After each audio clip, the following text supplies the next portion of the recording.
Hello and welcome, PocketWatch here, and it's about time for another episode of Fata Morgana, Requiem for Innocence. So let's continue our story, because we're in the second part of the Requiem of Innocence, and yeah, Michelle just brought back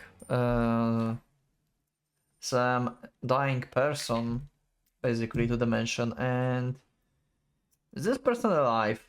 It seems like it, because we got like a moon here, which is a symbol that we haven't seen. So I wonder who it might be. So I will just cut my top of my camera so you don't see the... It won't bother you. So yeah, let's just continue. Who is this? What's going on? I can't see a thing. Interesting. Have my eyes finally started going? And I was so close to that mansion. Oh, he wanted to actually get to this mansion. Why? To hide, or he knew who is here? But I guess this is the end of the line for me. Wait, no, I still have my vision? It's just dark as hell? What in the world am I? I'm on a bed? Okay, good morning. There's the Michelle. Wait, did they change a sprite for Michelle, or I'm just saying things? Maybe I just don't remember sprite for the Michelle from the original game. But he looks younger here. I mean, yeah, this is like backstory, this is before, so he was younger, but did they really make a different CG just for a younger Michelle? Or I'm just saying things? Let me know in the comments. I don't remember if this is the same CG or they made him look younger here. The pose and stuff, it's all the same, but it seems like it's different. Like somehow it feels different. And who the hell is that? What's going on? I don't... But maybe? Can you not speak? No, I can talk, but it hurts. Okay. I was just a little startled. By what? The angel that came to meet me at the gates. Okay. So he's assuming he's dying and he's the angel. He doesn't seem to have taken that one well. The master think there was a curious specimen. And yeah, I know, pot meet the kettle. It appeared almost as if he was part of the surrounding darkness, an eternal being that might vanish when I next blinked. Not human, but merely something taking its form. Though, the more I looked at him, the more it seems like, rather than him being a part of the darkness instead radiated from him. Wow. I mean, at this point in story, he is pretty much involved with darkness, if you think about this. Which is probably where the angel bead had come from. This isn't the afterlife.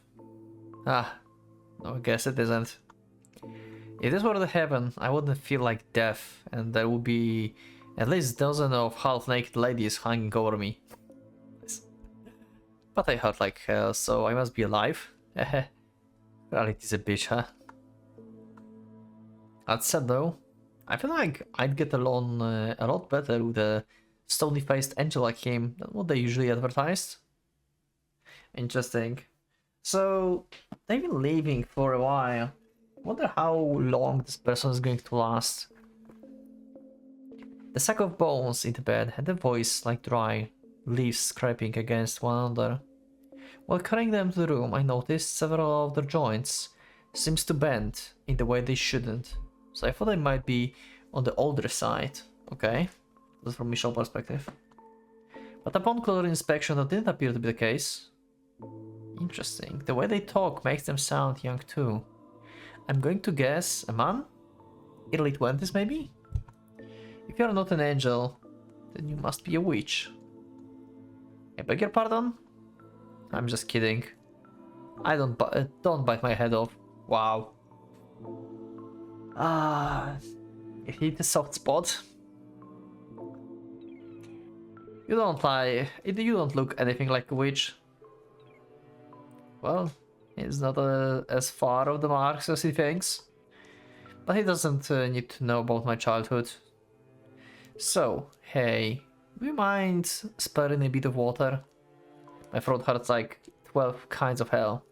I'm sure you would appreciate being able to understand me better. That's some right there. Oh? You already got some from me. Thanks, I can't unbend my damn arm. Jesus, what happened to his arm? You mind grabbing that for me? Did no one ever teach you how to say please? Oh, lighten up, would ya? Sure dying fella some pity. Maybe he wouldn't have died if I had left him out there. He's much fastier than I expected. Yeah, seems like it. He's doing pretty good. In fact, he's nothing at all like I imagined. When he was still lying half dead on the ground outside my door, there was a mystique about him. I wonder how relevant this character is going to be for Michelle's story. No? Because, like, this character is not appearing anywhere else in the game. So, he's not relevant per se to anyone else outside of Michelle. So, probably them living together, interactions, developed Michelle to the way that he's been seen in the OG game when Giselle met him. Wonder in what direction he developed him exactly.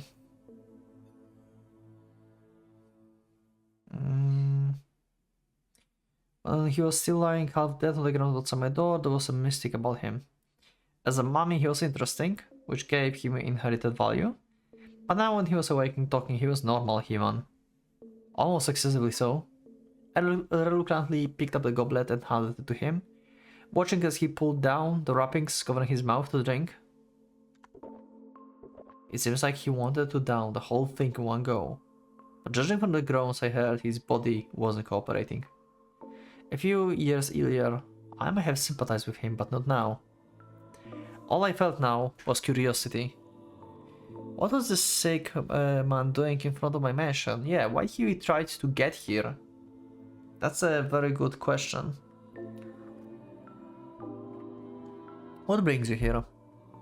Can you at least let me drink in peace? Let me tell you, man, I'm in no shape to be multitasking. It takes all my attention just to drink a glass of water. Plus, it's darker than hell in here. I can barely see what I'm doing. You're free to leave if you're not happy here. Yeah. Once I'm through this water and have a chance to rest and maybe complimentary glass of wine on top of that to rest my spirits, I will be right out. Wow. Okay. Rather brazen for the quest. Well, I'm guest now. Am I? I thought I was just a subject for observation. I mean, pretty good shot. Michelle said that he was just curious. Ah, hit on the nail on the head. If you're implying that means you should free reign here? Sure am. You stop worrying about a lot of things when you're on the verge of death. What's the worst that happens if I piss you off? You kill me? Yeah, that's a fair point. All that means is I lose a few days. No real risk in acting like I own the place. Not a bad deal, if I do so say so myself. You certainly are lively and talkative for someone on the verge of death. Yeah. I did just have to have the helping of the elixir of life. I sighed to myself. I'd taken quite a high maintenance specimen, it seemed. There wasn't going to be much worth observing when he was full of such vitality and his lips never stopped flapping. He was exactly the kind of person I could least stand to be around. I could practically hear the witch saying, "See what I tell you? You should have just listened to me and not wasted your time and energy." Which only made the whole thing much worse. Yeah, pretty much. But curiously, I couldn't feel her presence, even though she was seemingly always around. Huh, interesting. She just left it be. I mean, it's like part of his conscious. When she's being bored, Well, she was saying like, yeah, I'm not bored, but that's been bullshit probably. So there's someone to talk to. She's no longer here. That's similar to what happened with Giselle, right? The witch stopped talking to Michelle when Giselle came around, right? If I'm correct. If I remember correctly. Maybe she was afraid she might catch whatever it is this man had. Can spirits even get sick? Never mind her. I have more important things to deal with. Like how to get this man out of my house. Anyway, you were asking what I was doing here. Well, I was looking for something. And that's search. Back up a second. What is this place anyway? Sure doesn't look like a tiny little one-man shack. Not that I can see much in the dark, but these furnishings don't look cheap. It's a mansion. Yours? Half of it, roughly. So, what you live? What? You live with someone? In a sense. Yeah, he's like taking a Fata Morgana. Like, witch, basically. Huh? Now I don't wanna sound rude, but... Oh, we are well past through it at this point. Go on? Yeah, already making friends. Sure. So I'm curious, there wouldn't happen to be any rumors about this place, would there? Such as? Like say, a cursed witch dwells within its walls? Yeah, pretty much. That's me. Oh, for the love of... That's what he was searching for? Hell yeah, I will take that side as a yes. Excellent. Fan-fucking-tastic, I was heading in the right direction. Let me stay here for a little, please. Why you want to meet the witch? I assume that you want to curse someone? Like you got exiled from the village or something, and you tried to find this mansion to get packed with the witch and make a curse on the villagers or something. Something like that, I would assume. Are you out of your mind? I have a favor to ask of the witch. That's the whole reason I came here. Yeah, okay. Like he wants to curse someone. I don't know what you've heard, but the witch isn't the one to go around doing people favors. Whatever your wish is, it won't be granted here. Hey, you never know. That's the first time for everything. But I doubt it is it. Why is he so fixated on the witch anyway? The witch of the legend was said to be cursed. She was spoken of around these parts only in whispers, and people stayed away from the mansion for fear of provoking her wrath. Her curse had destroyed an entire city, it was said. I had no way of knowing whether that much was true or not, but I did know that the witch was real. Yeah, like... pretty much the whole city died from the plague. Some mysterious plague after her death. I couldn't figure out how someone could hear the rumors about the witch and decide I'm going to ask her for a favor. It's beyond ludicrous. I mean, maybe for you because you don't want to curse anyone, but for someone who... like, you know, had a lot of hardships and stuff and is not you, they probably want to curse someone before they die. You know? There are people like this. Not all are like you that just don't want to. Well, now that's out of the way. Thanks for hospitality, buddy. Stop right there. I never said you could stay. Anything I could do to change that? Not a thing. I was hoping I wouldn't have to do this, but you've left me no choice. What are you gonna do? I'm staying with or without your permission. What the hell makes you think you have the right? I'll happily comply with whatever the head honcho here decides. But remember, you said this mansion was only half yours. So until there's an unanimous agreement to put me from everyone with a stake in this property, I'm sticking it out. Jesus! This little weasel. I won't just be straight up leech though, don't you worry. If you need help with anything, chores, whatever, just give me a shout. But to do that, I guess you need to know what to shout, huh? The name's Imeon. Pleasure to meet you. Imeon, okay.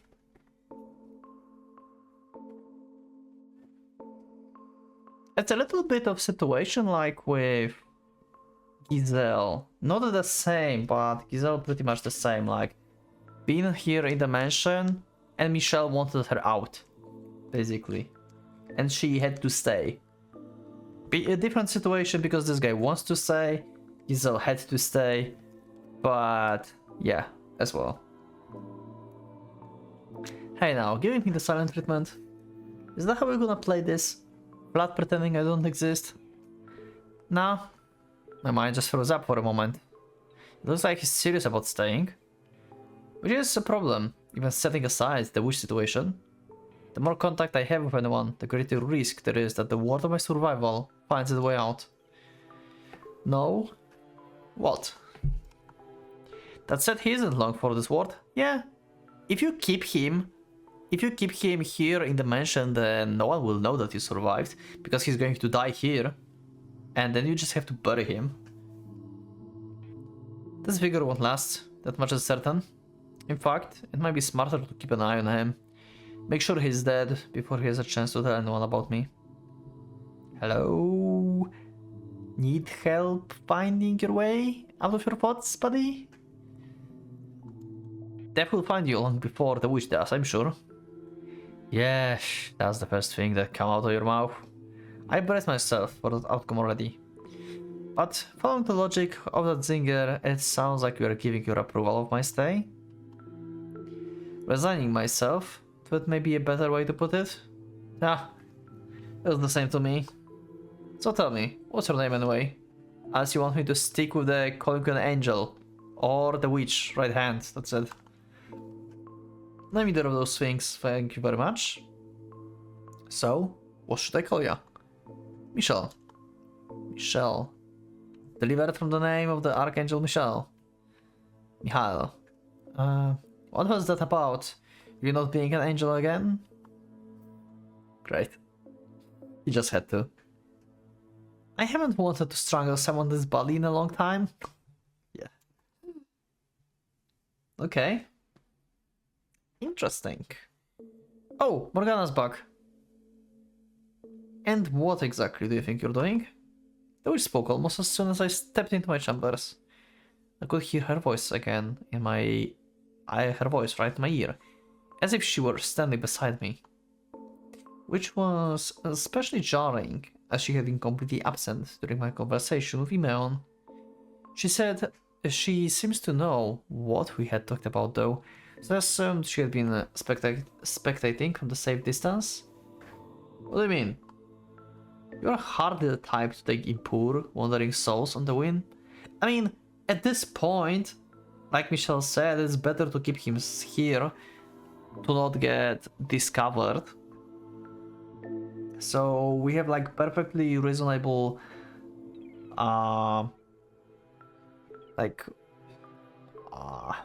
point to keep him around. You're right, I should have asked you first. This is your house after all.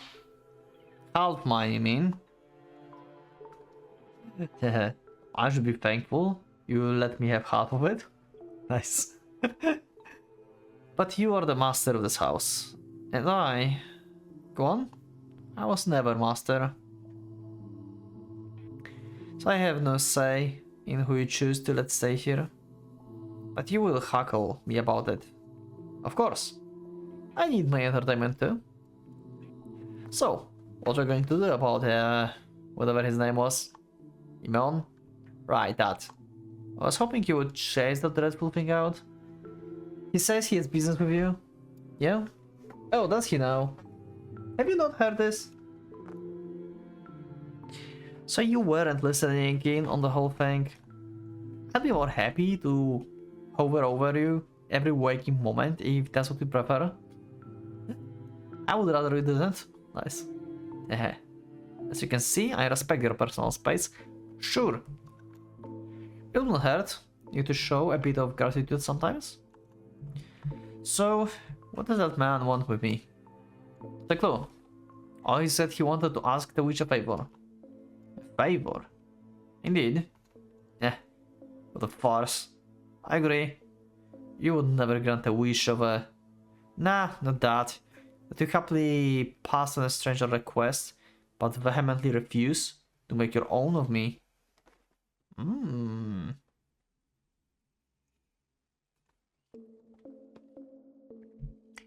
The offer still stands, my dear. Just say the word and I will put curse on your entire family. I've told you repeatedly that I'm not going to ask you to do that. Obstinate as ever, I see. Anyway, I never asked you to grant his wish, only conveyed to you that he had one. He'll be dead in short order regardless. A week or two at most. How tragic of him. Betting his last remnants of his life on the legend of the cursed witch, only to be dealt on the pair of heartless jokers. In all likelihood, he just wants me to curse whatever disease, cure whatever disease he has. I don't think it's about the cure. I'm still betting on the curse. Cursing someone. How would a witch who deals in curses cure diseases anyway? Now, it's not polite to judge someone by their appearance, my dear. Are you saying you can do it? Maybe, maybe not. Yeah. Regardless, there's but one thing the two of us can do for him. Watch as the poor wretch life slips away, alone and in the dark.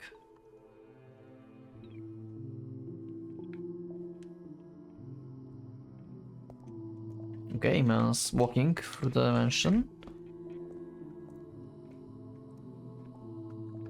So, let me fix my camera for a second here. A moment.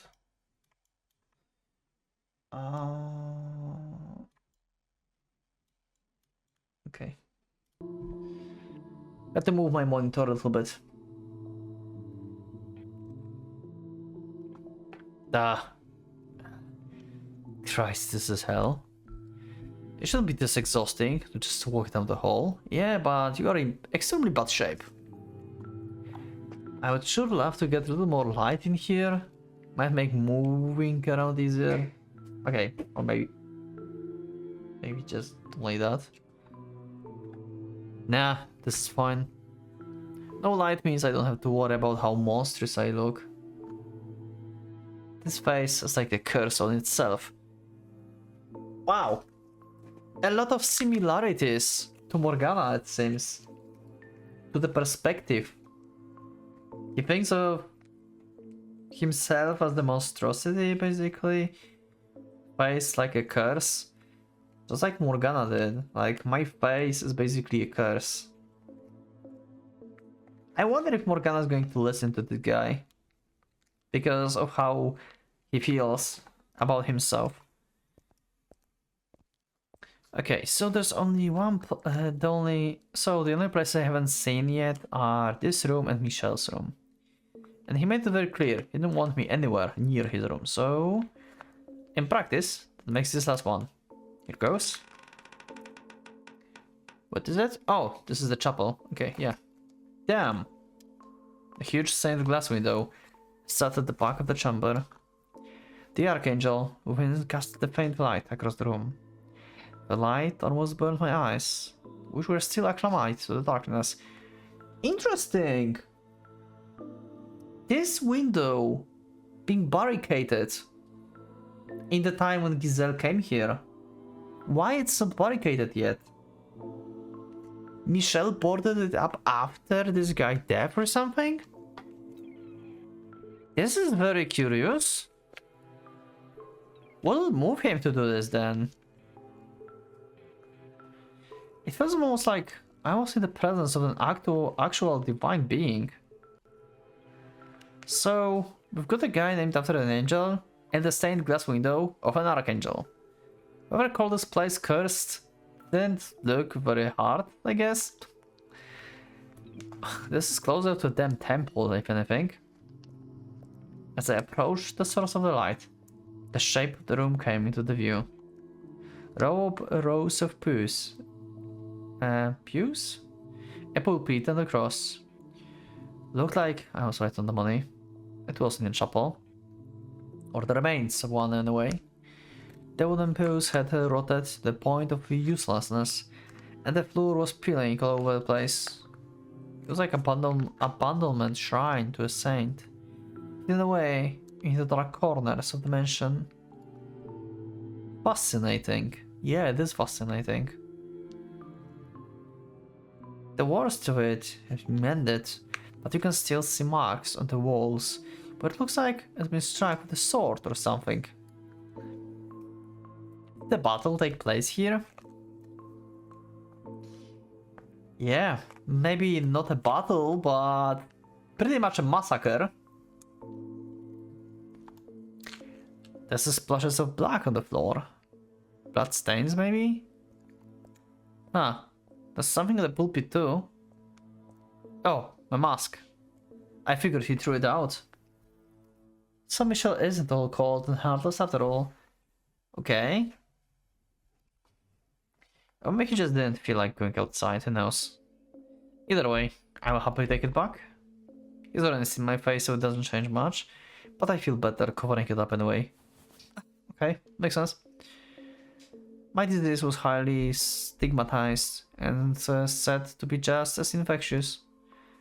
Not only was it obvious from my appearance, I was also required to carry around a bell to alert others to my presence. Oh, interesting.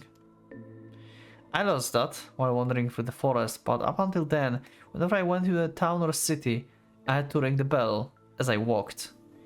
Jesus. Like, how the person like this getting any food or anything? Are they just left to die basically? I don't know how that worked before, but in times back then, but if you had to like ring the bell to like announce that, hey, I'm like ill infectious, don't get near me. How do you get any food? Are you just like shouting from the street that, hey, I need food, can someone spare some? And they just like throw food to you or something? And maybe some water or something? I don't know. Like they like leave the bucket outside of the door? That's how I imagine this. And obviously no one let him stay in house, so just sleep whenever. But to get food and stuff. And surprise, surprise, it invited all sorts of dirty looks, and people scrambling to get away from me. Churches would sometimes offer me aid, but that was a once in a blue moon occurrence. Effectively, I've been through nothing but hell up until now. I hadn't done a damn thing, and yet they treated me like the murderer. In fact, I'd almost be a better criminal, didn't get half the crap I did. Just thinking about it killed my mood. He didn't hesitate to touch me though. Does he not know that I have as contagious or something? I mean, it makes my life easier at least. And speak of the goddamn devil. Hey there, Michelle, it's been... what, a couple of hours? Nice.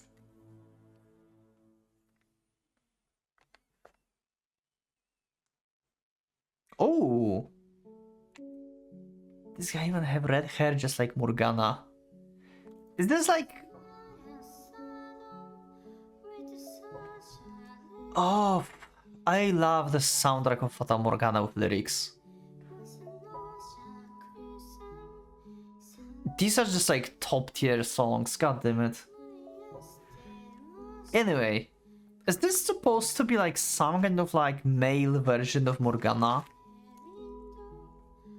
Covered up face because of the scars and stuff, and red hair, on the verge of death, looking to curse someone basically. I mean, it's not like Morgana, but because we cannot compare Morgana to this guy, like, obviously, right? But kinda gives a vibe like this from the appearance, right? Oh, the choir.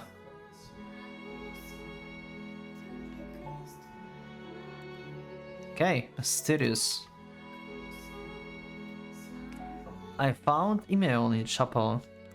He had put his mask back on, despite the fact I already seen what it hid. I couldn't imagine whatever he gained from wearing it was worth the obstructed vision, but surely he had his reasons, yeah. Okay, change his look. One hell of an impressive window you've got here. I had a pretty good guess where he was going with that train of thoughts, and I was entirely disinterested in humoring it. He would start off with something about how beautiful and the way inspiring it was, mentioning an archangel, then try to lead into... You could make a friggin' fortune of this. Well, that's not the answer Michelle expected. I beg your pardon? Glass doesn't come cheap, especially not the colored stuff. I was thinking, if you found the right buyer, you could be rolling in dough. Does he have an idea just how sacrilegious that is? Let me guess you're thinking, does he have an idea how blasphemous that is? Yeah, pretty much. And now you're thinking, can this fell out of my mind? Jesus. I'm not. Ah, you should say what's your mind. Otherwise I will just have to keep saying it for you. Wow.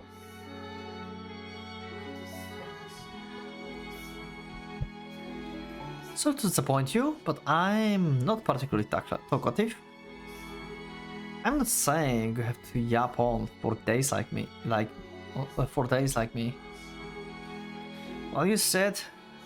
While what you said was indeed blasphemous, I do not disagree with the sentiment. Oh really? It's just a chunk of glass, arranged into shapes. Bingo. There's no actual angel there, just man the depiction of one. Who are you anyway? Well, that should come out of nowhere. And you want me to spill my guts without doing the same for me? My apologies. I have not had the chance to hold the conversation in some time. I see. And you're not obligated to say anything if you do not wish to. I mean, he's pretty much dead at this point, so nothing to lose. You can just tell anything. I think like this guy would just agree like, yeah, I will just tell you whatever, you know. I would not answer if you asked me the same. So I'm like, we're on the same page then. Okay, never mind if he's not going to tell him. The more we share, the more uncomfortable it's going to make it for everyone. Let's keep things the way they are. A nice cozy distance. I may be curious as all get out, but what the hell are you doing out here all alone in the middle of the freak all, but I won't pry. Nah. Alright, I will tell you what I can, okay? I'm a nomad. Oh! Oh, so you're just traveling. Before I got sick, I traveled all across the lands. Had me a nice lute I'd strum as I trotted from place to place, singing songs and pretending I was a troubadour. Okay, you were a traveler. I could tell stories of my exploits for days on end if you want to hear them. I will pass, thank you. Rice telling me you're lying, buddy. Yeah. He's so curious, probably. I would rather listen. I would rather you listen to what I said. War stories over dinner then. Sounds like a date. Wow. Now, I've got a little question for you if you don't mind. Not about where you came from or anything, I promise. Yes? Why don't you say anything about my face? I assumed you were going to ask about the witch, not me. Hard to be curious, you know. Everyone grossed out by it. Well, he makes a fair point. Even Morgana was taken aback by the sight. I can imagine you would appear monstrous to someone with a relatively normal life. And he's probably been subject to less than charitable treatment for this, yeah? Maybe you two also bear some similarity with each other. How you were both treated at the end. Like him at the end of like his life basically, because he's sick, and how Michelle being treated at the end of his like stay in the Bollinger's estate. Which makes me wonder, how is he not drained and jaded by now? Michelle wants to know the secret, how to keep going, I guess. I don't understand, how can be so spirited? Yeah, because everything drained Michelle so much. So he's kind of jealous of him. This is interesting. I have seen the kind of hardship that can be brought onto someone by their appearance. Yeah. So what you're saying is it's nothing new to you, correct? I did think it's a little unusual, but nothing more. Understand your ailment is contagious? Whoa. You knew? Why do you help me then?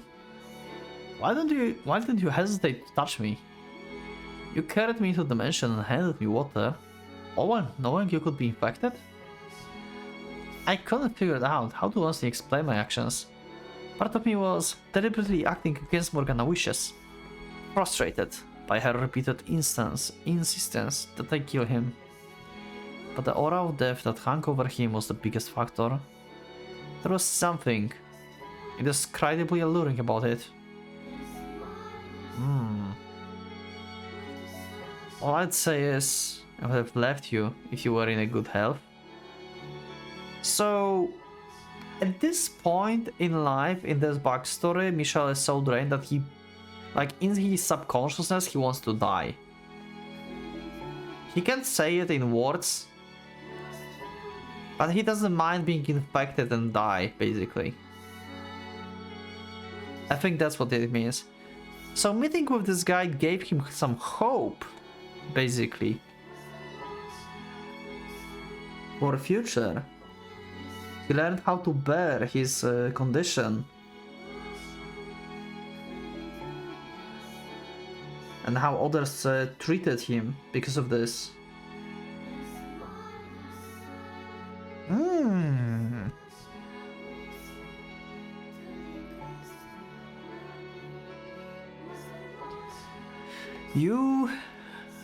So it was pity. You've got nothing to gain from helping me. I don't have any money, and I'm definitely not a hot babe. I have no interest in money or women. And to be clear, I didn't bring you in out of the goodness of my heart either. When you said you thought you were a subject of my observation, you are correct. You are here predominant. The fuck is this word? Predominantly. So it's like you are here because just right, like in general. I wanted to observe a withered half-dead mummy of a man. Mummy, huh? Well, I hate to burst your bubble, but I'm just an ordinary guy. Unfortunately so. Yeah. And here I thought you were only observing me because you didn't know about my disease. Never would have guessed it was the other way around. God, you really are the one of the most bizarre fellows I've ever met. I was just going to not say anything, keep it to myself. Use this as a chance to stretch my wings, enjoy not just being the unclean for once. Didn't much care either way if you end up catching it. So the witch has declined your request to speak with her. Ah, not even gonna let me finish, huh? I'll take that as no apologies necessary then. Well, shit. You have no reason to remain here. I left the bar of the front door for you. The witch was my last resort. I saw who knows many doctors. Not one could do a thing. Wait, does he really want a cure? I really thought that he wants to curse someone. He really wants a cure? Well, that took me off surprise. Hell, as soon as they saw me, the assholes tried to rob me blind with fees. It will cost extra, because they're putting themselves at risk, they'd claim. So I traveled to their cities, towns, villages. If doctors weren't gonna do anything, maybe I'd have better luck with the regional remedies. Everything from herbal stuff to straight up hocus pocus. No effect. Any of it. I have no interest in apology or his life story. So I haven't turned and left.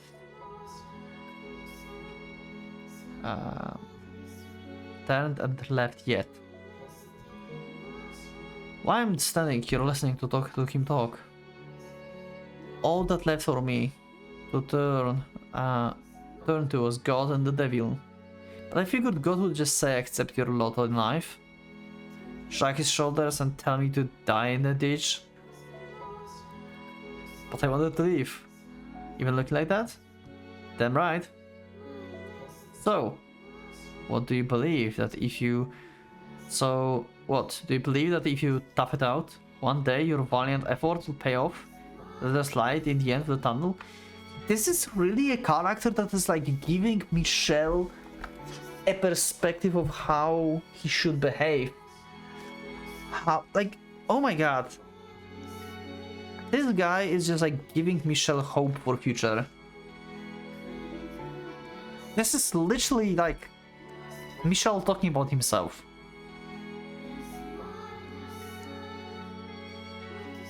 Because that's my fairy tale nonsense. You're right, the real world doesn't work like that. We just tell ourselves it because it makes it easier to get through the day. But the fact of it is, life's a big old swamp, no one goes up. One wrong step and it swallows you whole. Like game designed by the goddamn 5-year-old. The odds stacked against you. But like hell I'm gonna go down without a fight. I've got nothing to show for it yet. Which is exactly why I'm not ready to kick the bucket. You never will have anything to show for it either. Your desire to make something of your life will only serve to drag you deeper into the depths. The more you tell yourself you can, the greater your pain when you realize you can't. Sounds a hell of a lot like you're speaking from experience, buddy. Yeah. This is interesting. They have not exactly the same but similar experiences and they approach them in different ways. As I said, the witch will not be seeing you. You would do the best to look elsewhere to fulfill your dying wishes. You never know, bud. Tomorrow's another day. Maybe I should be in the more accommodating mood then. But I'm sure, not gonna let one mislead no get the better of me. The witch Morgana is a sadistic woman. If she reveals herself to you, it will only be to torture and kill you. Can't say death much scares me these days. Yeah. It's knocking on my door regardless. You can never say for sure. Every woman's got at least 2 masks she switched between. Maybe she will pick a friendlier one for me than she does for you. You're a dumb fool if you believe that. And she's a witch. Even if she would hear you out, she doesn't have the power to heal you. Ruin and destruction is her singular desire.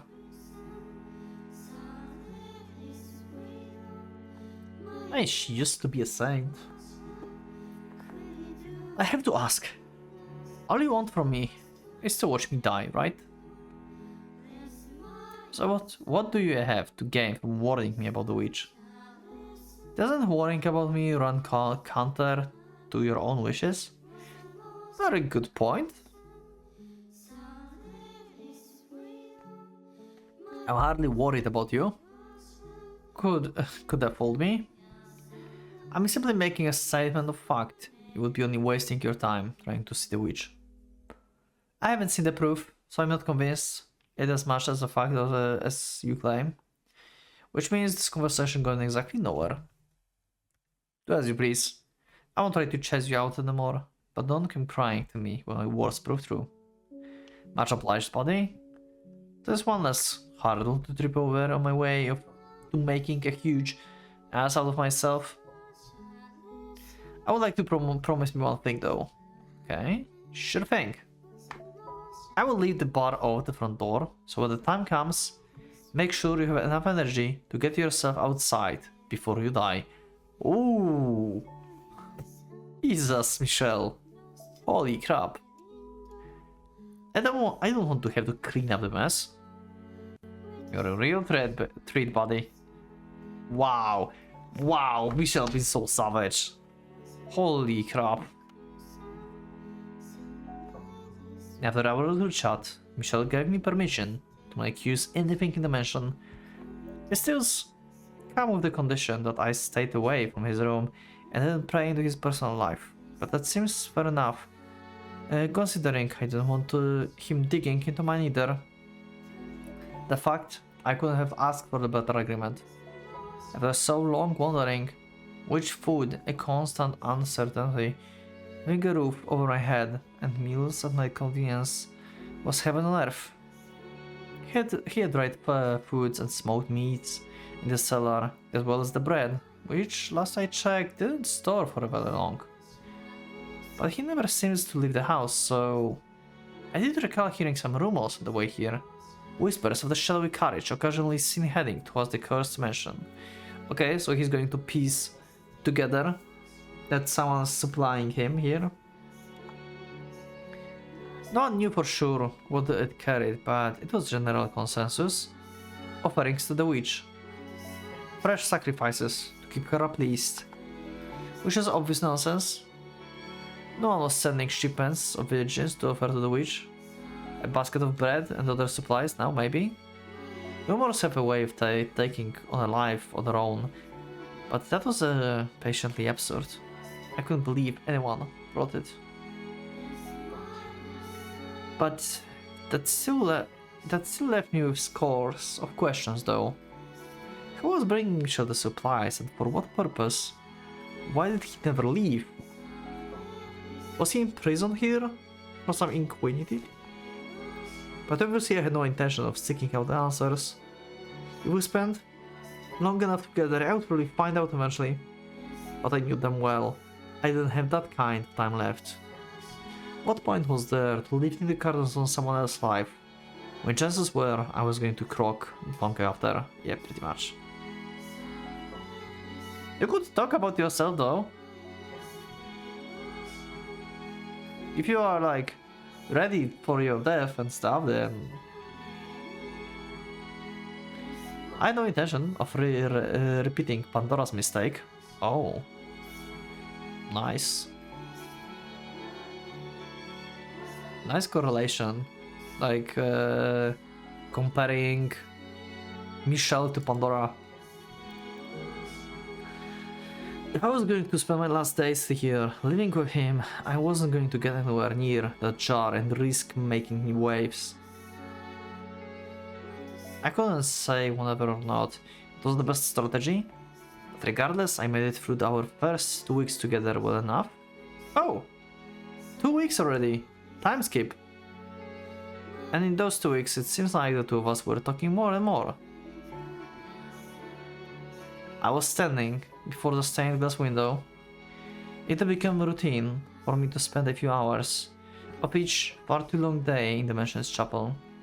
I wasn't so naive as to think the angel would grant me the relief, but I did sort of enjoy being in the presence of something so magnificent and undeniably beyond my reach.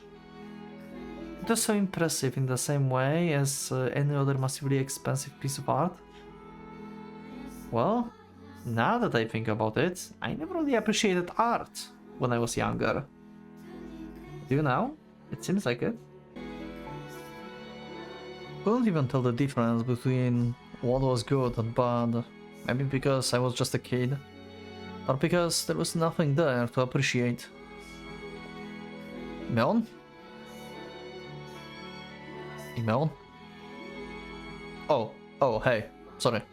Yeah, so like, you appreciate so many more things when you're about to die. Suddenly a lot of things seems to be beautiful instead of like, yeah, whatever, that's just like stained glass window. Suddenly you appreciate the value of it more than just money. Oh yeah, sorry, lots in pots. What's the occasion? You almost never initiate. I need your help with something. Interesting. Damn, is the sky gonna fall today? So, what can I do for you? I'm going to cover up the stained glass window. Why? I've been curious about this. Why did he do this? Why? You gonna... what? It seems oh, this is the soundtrack from the OG game. Oh, this is a good one. Yeah. It seems unsurprisingly, that was the last thing you'd expected to come out of my mouth. And the incredulity was obvious when his raspy old man's voice, even in his raspy old man's voice. I could easily imagine the expression he might be making beneath the mask, if he had a face left to make it with. Would asking for a reason count as prying? Not a particular reason. I simply dislike the sight of it. Well, that's a damn shame. I'd rather enjoy my time with it. I used to recall you saying it was nothing more than the colored glass. Yeah, but the closer you end, the more you appreciate things. In a spiritual sense, sure, but do I look like I'm prying to it? No, I'm admiring the craftsmanship. It's one hell of a piece. Yeah, you can say it. But I think like... where was it? Yeah, there's nothing to appreciate, I was the kid. I have a feeling like he actually means on the spiritual level as well. And he's just in talk, just telling Michelle this. I see. I thought I've pretty much got the thing memorized by now, so sure, let me give you a hand. Thank you. Follow me. Huh, okay. Not much of the... how do we call this? Resistance out of him. Right. I gave him a quick glance, then start off down the hall. That's weird, that suddenly Michelle decided that, hey, I don't like it, so I will cover it up. He's been living here for a while, and he never did that. He did that only now, when other person started, like, appreciating it. Why? This is weird. I'm trying to think of the reason, but... why would this bother Michelle so much? I walked at a relaxed pace, because as much as he tried to hide it, he was visibly more sluggish than 2 weeks prior. Also, you can let me know in the comments what do you think, why you think Michelle suddenly decided to cover it up. I don't think this is just, oh, I just don't like the sight of it. Because if that would be the case, that would be the case a long time ago. It just started bothering him now.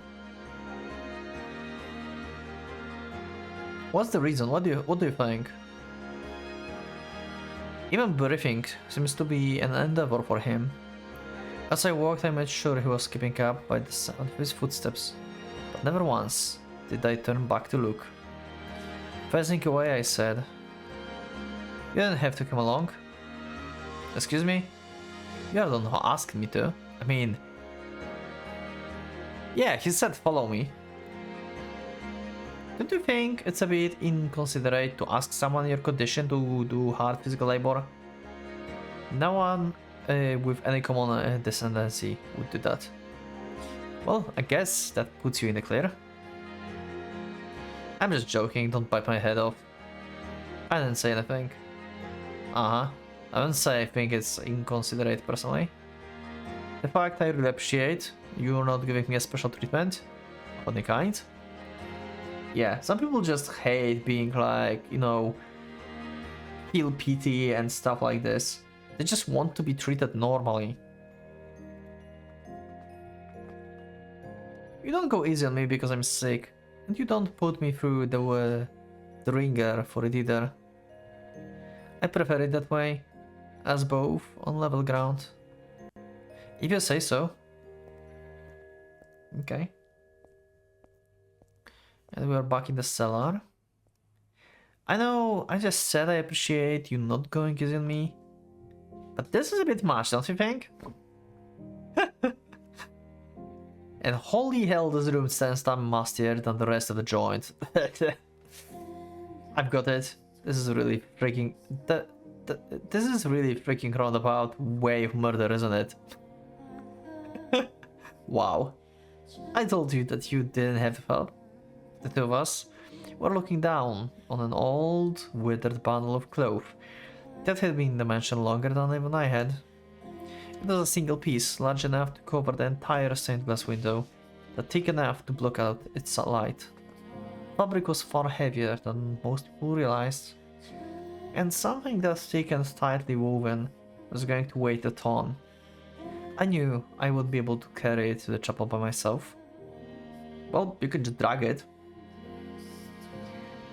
You're free to head back to your room. I'll do it, I'm not backing out now. Besides, there's not a chance in hell you're getting this up there alone. It's not that long of a walk from here to chapel, I think. The hesitation at the end. Right, let's do it. Just do it! Hold up, I need the briefer. Yeah. Well, hey, don't drop it without warning me, asshole. And quit trying to act like you are hot shit. I can see you're just as wind up as we. It's me. Oh my god. Yeah. But what do you know? I'm perfectly fine. Someone is out of shape. You're the last person I want to hear that from.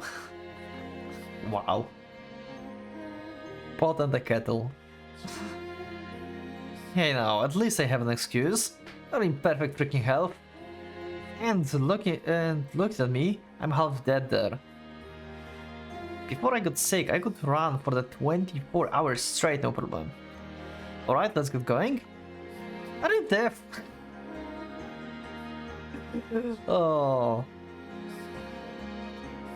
This is actually pretty awesome interaction between the two of them.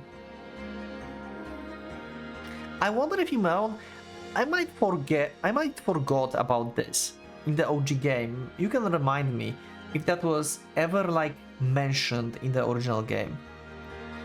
Like, was even hinted in some way in the OG game? Like, I don't know, like I had a visitor before here, or someone helped me cover it up, or something like that, you know? Something that would indicate someone came here before. Was that the case? Anyone of you remember? I don't remember at all.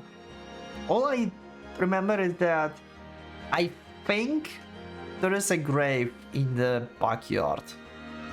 I'm not sure, but we'll see. I have a feeling like there was a grave. Finally, you made it. I seriously thought I would die before we got here. That's one. For the gravestone. Died carrying a bundle of fabric. Not trying. I don't anymore, huh? Arya. Not a word. Oh god, I'm laughing and coughing. Where is this coming from? And please don't cough and laugh at the same time, it's disturbing. And no, it's freaking hilarious. What's this? You don't think this is the funniest damn thing in the world?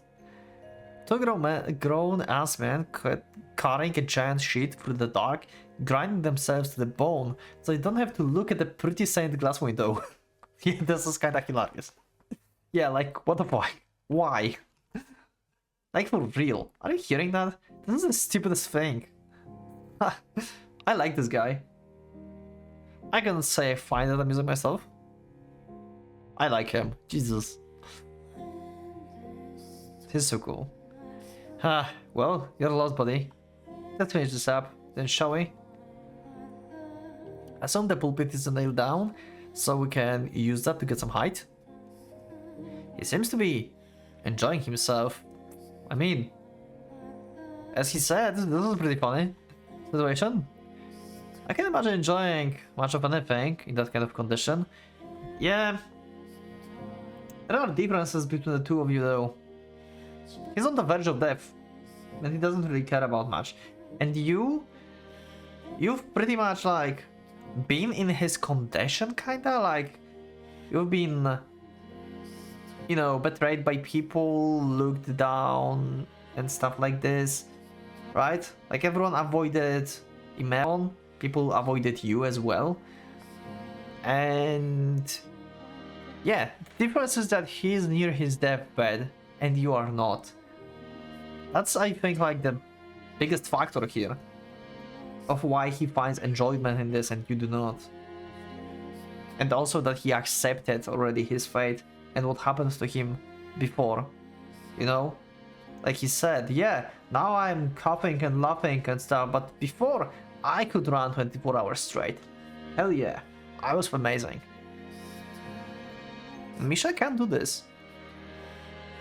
I mean, Michel can't say anything good about his past too, because Michel don't have any good past basically to brag about.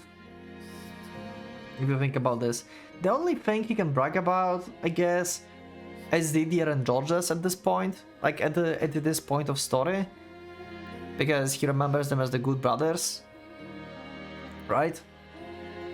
But about himself, cannot say much, because he only discovered who he is like recently.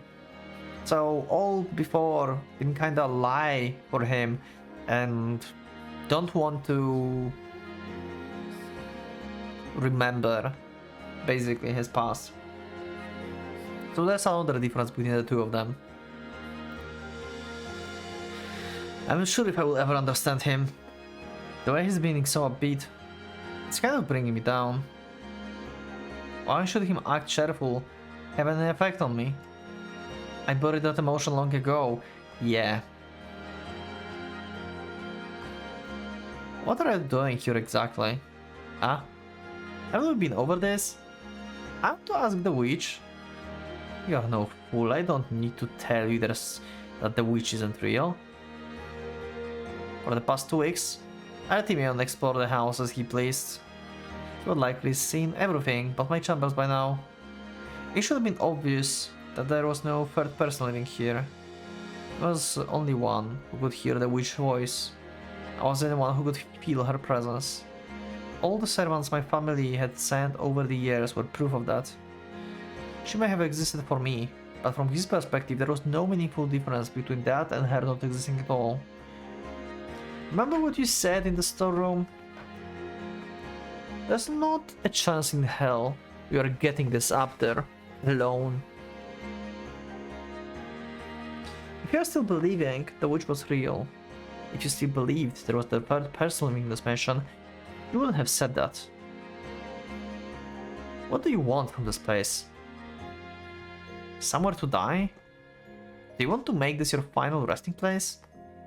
Ah. Someone's feeling talkative today? Ah. This isn't funny. It's comfortable here. There's a warmth in the darkness. It doesn't reject me for being impure. Impure? That's what everyone says about me. Just like for Morgana. Wow, this guy have like elements in his character from both, from Morgana and from Michel. He's like totally different person, but he have like slight traces of similarities. And that's what impacting Michelle probably here. I mean, Michelle doesn't know Morgana backstory here and stuff, but he can relate himself a little bit to this, like in subconscious, I guess, because he doesn't really relate to him per se. Like Michelle said, like why he's doing that, why I feel like this, he doesn't know. I have no say in the matter. I have an impure disease, so that makes me impure. I think it's a story time, what'd you say? This time, we'll go into a little more detail. Okay. My life was set. I had dozens of friends and a wonderful loving family. I didn't bother with the family business, instead spent my days wandering. But on one of my trips I got sick and I got scared. So I rushed back home, wanting nothing more than to see my family and my friends again. But when I got there, no one recognized me as me. Ooh. Michelle can correlate to this. At some point, everyone sees me as something else. Wow. This is actually more like Michelle than I thought. They called me a demon impersonating their Imeon. This is so like Michelle. A demon. Yeah. He's saying the Bullinger family has no need for a demon child. Put your mark of the shame on our name. So he's going to have you executed. They came to consensus that really Monon was still off traveling. They won't accept me for who I was just because I don't look like they thought I should. Wow, I love it. This is really just like Michelle. What does that have to do with my question? Basically what I'm saying is, there's no one people who are willing to see the truth. The truth. That I am who I say I am. I love this. That I am known, not some evil doppelganger. I'm the person who sees me, the only person who sees me as the ordinary fella is you, Michelle. And this is also not only like Michelle, but partially like Morgana too. Like Jacob was seeing Morgana as the normal person, like the people in the brothel saw Morgana as the normal person. Like an ordinary person. Sure, like this part doesn't apply to Morgana here, really. Like, they're not seeing her as like evil, like Morgana, doppelganger stuff. Not seeing her for who she is, but seeing her as the ordinary. A little bit tap into this, but it's mostly about Michelle. I do not agree with father's decision. I don't want to lose you. I don't think you're a demon child. Don't misconstrue apathy for. I don't care why. All that matters is that you do. You see me for who I am, and that's the most amazing feeling. I haven't done anything to warrant reaction, and if there's one thing I can tell you, is that it's foolish to rely on anyone for emotional support. Don't blindly put your trust in me, and don't expect anything out of me, please. Like I said, I don't care why. Ha. As I stood there in silence, Iman laughed, echoed, off the chapel walls.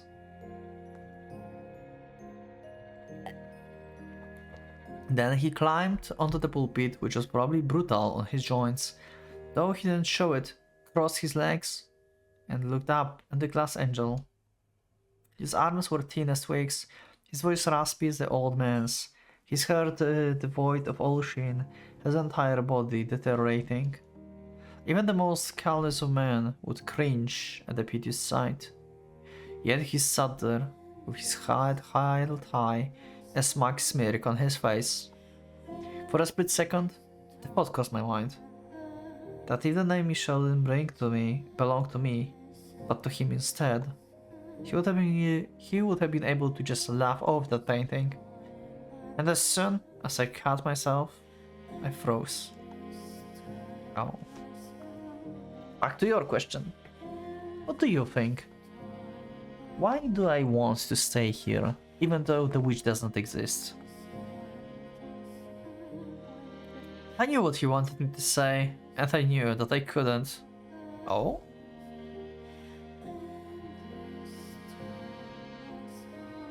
I'm not exactly sure what. I hadn't done a single thing to deserve that from him. What he felt was disproportionate to reality. Silent treatment again? You figured out though. I know you have. There's your answer. If I were even a half what I used to be, I would love to drag you out of this house, kicking and screaming. I'm not exactly... I don't know actually. Not even exactly sure. I just don't know what Michelle figured out. There's your answer. Can someone tell me in the comments? Why Michelle thinks he wanted to stay here?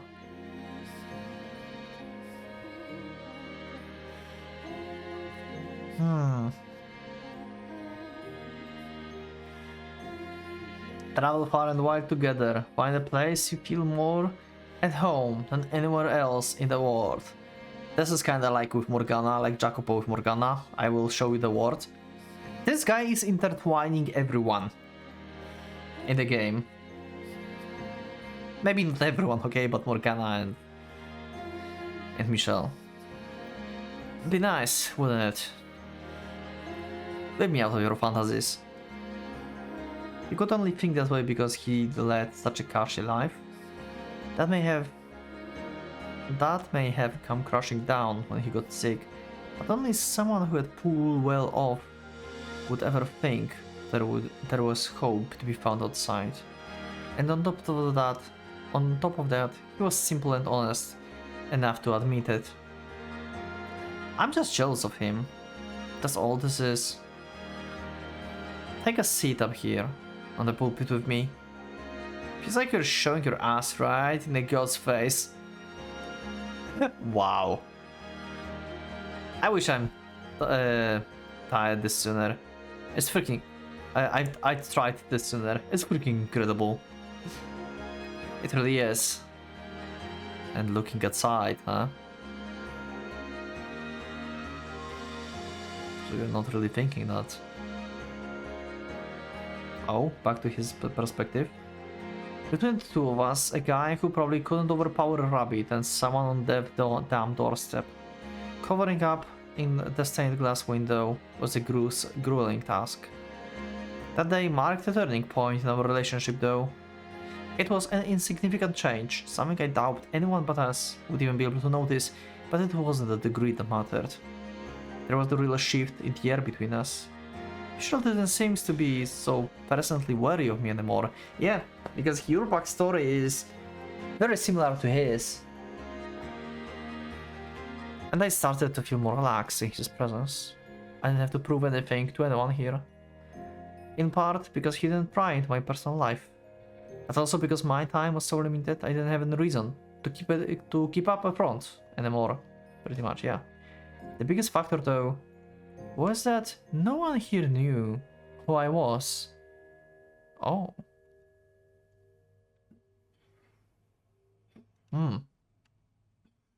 It's similar like with Morgana again.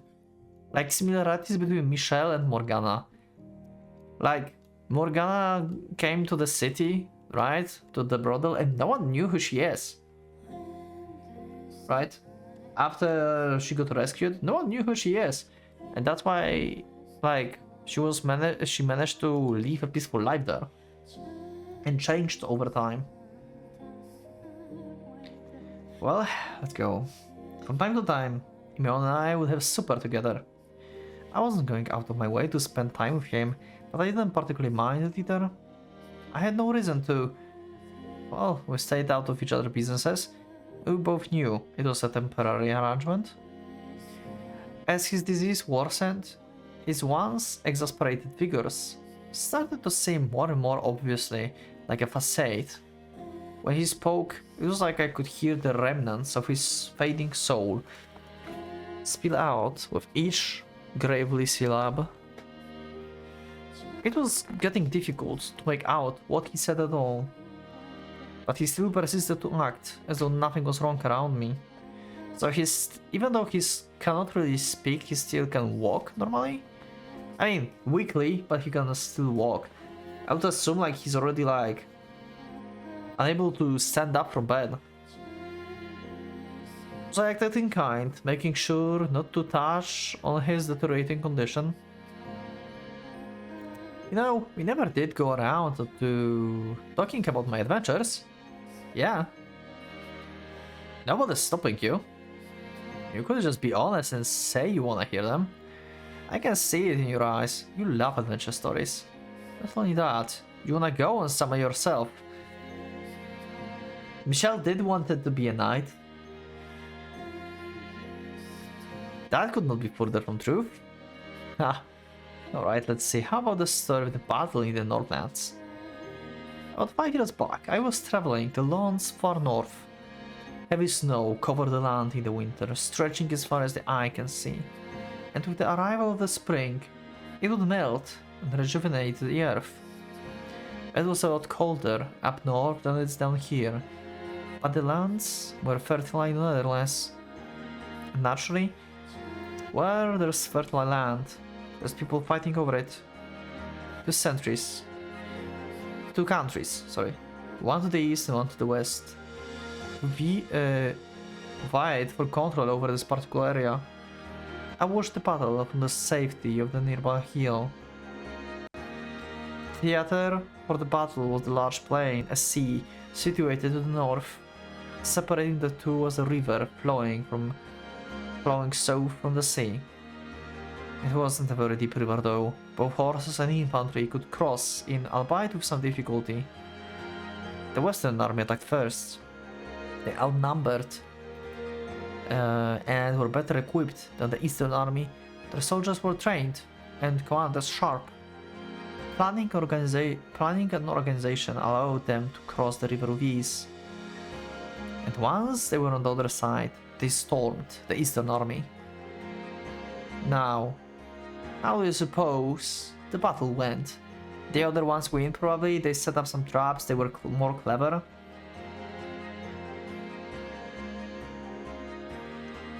It would make a very good story if Western army simply went on to defeat the Eastern army. Because you're asking, I presume the Eastern army had something up their sleeve? Jeez, you are the worst kind of person to tell a story to a buddy. Play along at least, would ya? I hate to burst your bubble, but I'm the child listening to the bedtime story. Well, you're right about one thing. I would have framed things differently if Western army was gonna win. Maybe going into detail about how advanced their equipment was, how strong the soldiers were, name drop the commander or two. But no, the Western army did not counter the Eastern army. Oh, in fact, they were both defeated. Interesting. Oh? Yep. Thanks to the intervention of the third force.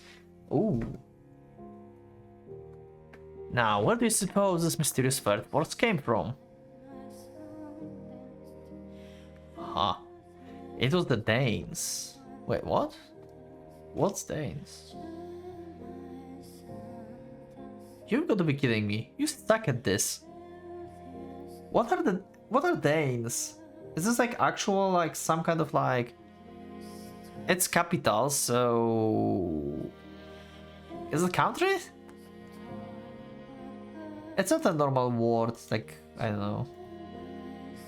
Given what we described, two sides divided by the river, flowing from the sea to the north, larger Western army crossing over it, to take Eastern army by surprise. The logical conclusion is that the third force would travel down the aforementioned river. Okay. Either side had ships, being able to sail shallow waters, so they didn't anticipate the attack from the river. The Danes to the north, however, have numerous ships capable of exactly that. Oh! That's why they're feared as the Lords of the Sea. Yep, that's exactly right. Thanks for skipping all the good parts and going straight to the answer. A fleet of ships with dragon heads on both ends sailed down the river after the Western army crossed, quickly making land. The Danes are fearsome warriors, and big boys at that. They attacked both armies from behind, taking them out in no time. And the land fell into the hands of the invaders from the north. Then, once it was all over, they hauled us right the hell out of there. I've only read about Danes' fearsome prowess in books. For you to witness an actual ambush? Jealous? See, what I told ya. You are all about these adventure stories. I'm not. Goddammit, Michelle, you ultimate tsundere. Why? Well, I sure am. The Danes? They can travel both shallow waters and the open sea. The whole world is at their fingertips. Everyone just thinks they're savages. They don't see their potential. I wonder what's out there across the seas. What wondrous world beyond those waters. I bet it's heaven on earth out there. A land unlike anything you can find traveling on foot. So long as the man infests the surface, you'll find no heaven on this earth. I knew you weren't a people person, but god damn, you're worse than I even imagined.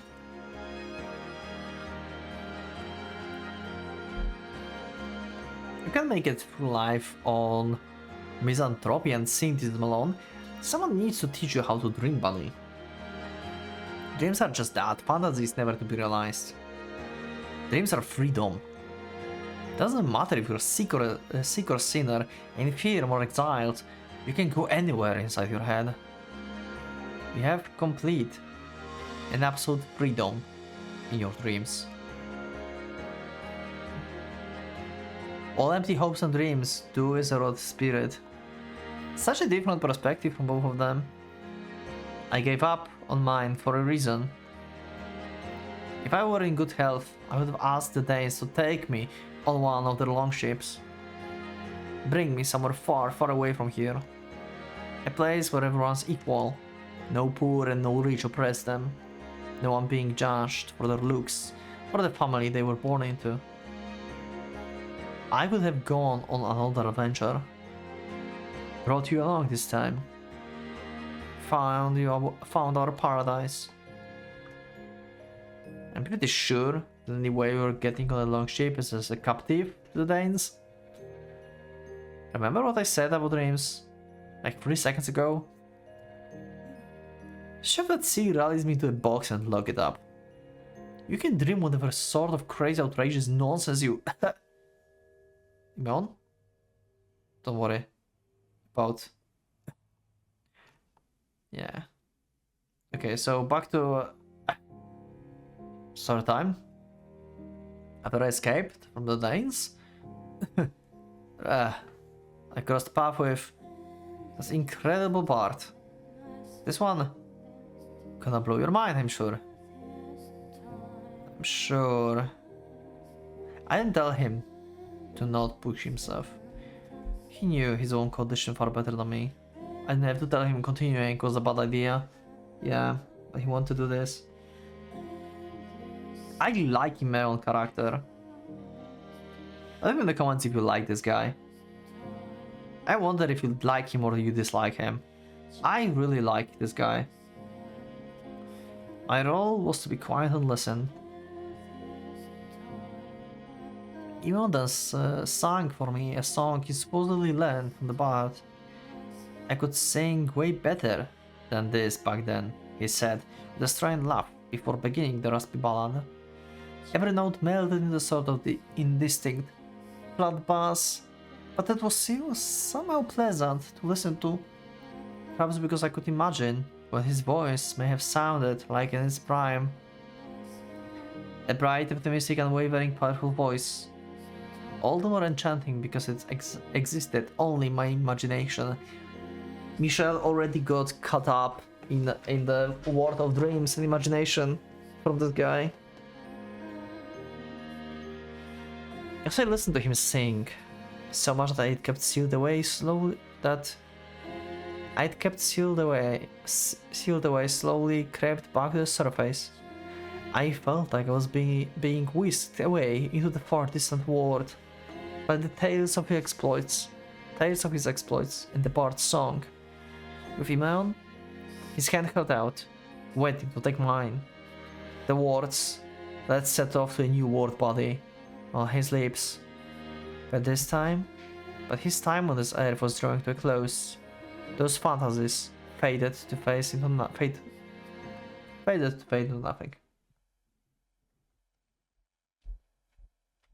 Wow, Morgana, you aren't seriously going to make friends with him, are you? He is already my friend. And also, what does it matter? But in a sense, if you think about this, if he actually thinks of him as the friend, this is going to be the first friend he decided to have after being betrayed so much. Even if he did, just like with Giselle, he didn't trust her. I mean, she's been sent by Bollinger, so it's a different situation, but he didn't really want to trust anyone. You know? And this is different. I bet you're better than that. Or do you think you'll get something out of this? Well, you're sorely mistaken. You've forgotten what you truly are, and gotten it into your head. You can be equals with him. Your heart brims with blight. Yet here you are, grasping at the companionship, knowing full well it's but a fleeting illusion. What do you have to gain from forging a friendship with him? Already tired of me, are you, my dear? Very well, I shall take my leave. Despite what they may say, I'm a very kind-hearted girl. To those whose fates are sealed, that is. I pray you're blessed. The wonderful dreams tonight.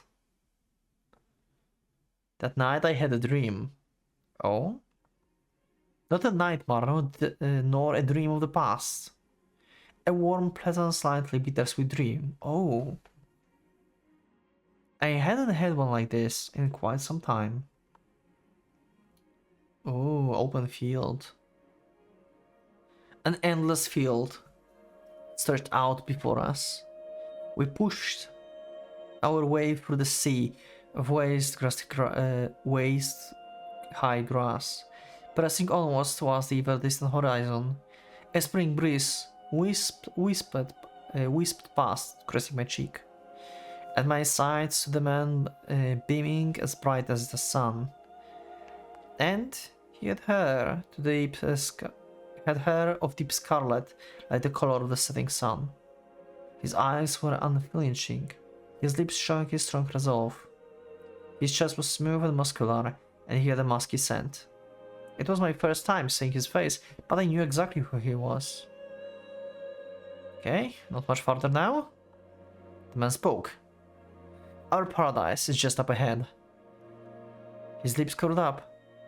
It was a smile that might look condescending on the other face, but on his it seems perfectly natural, not a trace of disdain. In fact, anything but a cocky smirk would have seemed out of place. Which made reality that much more bitter. Okay? Here on the other side of the sea, in this beautiful land, no one will think less of us for anything. If someone happens to find about you, no one's gonna make a big deal out of it, and no one's gonna be afraid of my disease. I was well aware of the fact it was a dream, yeah, and I thought it rather a cruel one, like it will never get to fruition, right? Iman was right, I did love adventure stories, and I did want to go on one of my own. That was the very beginning I had wished for since I was a child. Yeah, wanted to be a knight.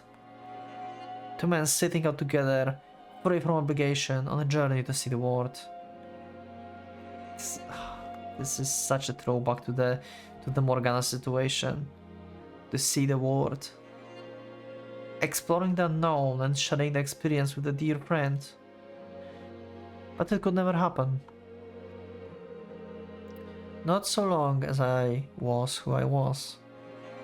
And not so long as Simeon was sick and on the verge of death. It was a dream we could never make come true, no matter how badly we wanted it, no matter how hard we fought for it. It was an entirely impossible dream though. There was one part of it that could become reality. The two of us becoming friends.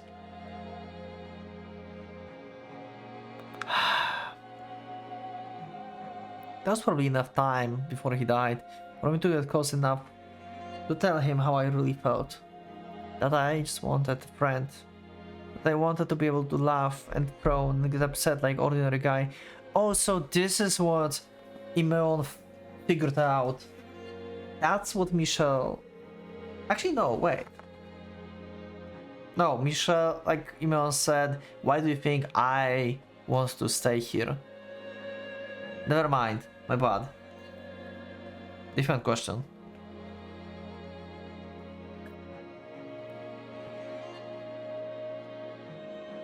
Like him. Ah. Maybe time, but that's not enough. I had spent too much time. Too much of my life isolated. I had almost irreversibly adapted to the solitude. Breaking through the shell would be no easy task, especially not with my unspeakable secret hovering over me. The very fact of my nature, which had transformed me from the namesake of the angel into the abominable demon that didn't deserve to live. Something I couldn't tell anyone, couldn't let anyone find out. Which meant that a normal friendship was impossible for me to form. God damn it, Michelle. And I knew that far too well.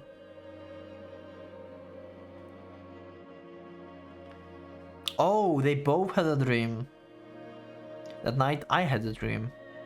Not a nightmare or a dream of the past, a warm, pleasant, slightly bittersweet dream. I hadn't had one like this in quite some time. Oh wow, they actually dream of the same thing? Holy shit. Endless fields stretched out before us. We pushed our way through the sea of white great grass, pressing almost towards the ever horizon. Spring breeze whisked past, caressing my cheek. At my side stood a man with a somewhat forlorn look on his face. He had long silver hair that fluttered in the wind. A darkness was visible beneath the pale red of his eyes, and his lips were full into a half scowl. He was tall enough that I had to look up at him. The man furrowed his brow, as if to scorn the shining sun for daring to be brighter than the candlelight he was so used to. It was my first time getting a good look at him. I might have gotten some of the smaller details wrong, but he was still very distinctly the Michelle I knew. I pointed towards the horizon and said, "That's where our paradise waits." He didn't seem to believe we would actually find anything, but still he joined me on my endless journey with nary a complaint. So it all takes is bringing him into my dreams, to drag the cynicism out of him, huh? I thought. Then, with a laugh, I said, "Ha, you will make pretty good friends, don't you think?" His eyes swam for a few moments before he finally muttered a response. Okay, what's the response? Many years ago, I dreamed of having something like that. Well, you gotta be a bit more specific. Like my two brothers. Keep going. Someone I could share anything with, and could do the same with me. Someone who understands me without need of words. Ah, classic image of a friend. Two guys who always got each other backs. Michel crossed his arms and turned his head away.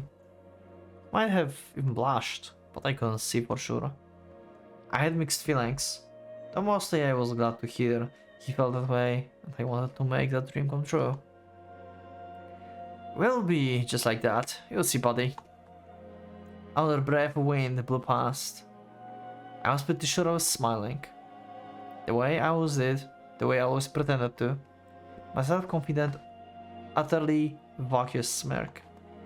If we really got to know each other, there was no way we would never be friends.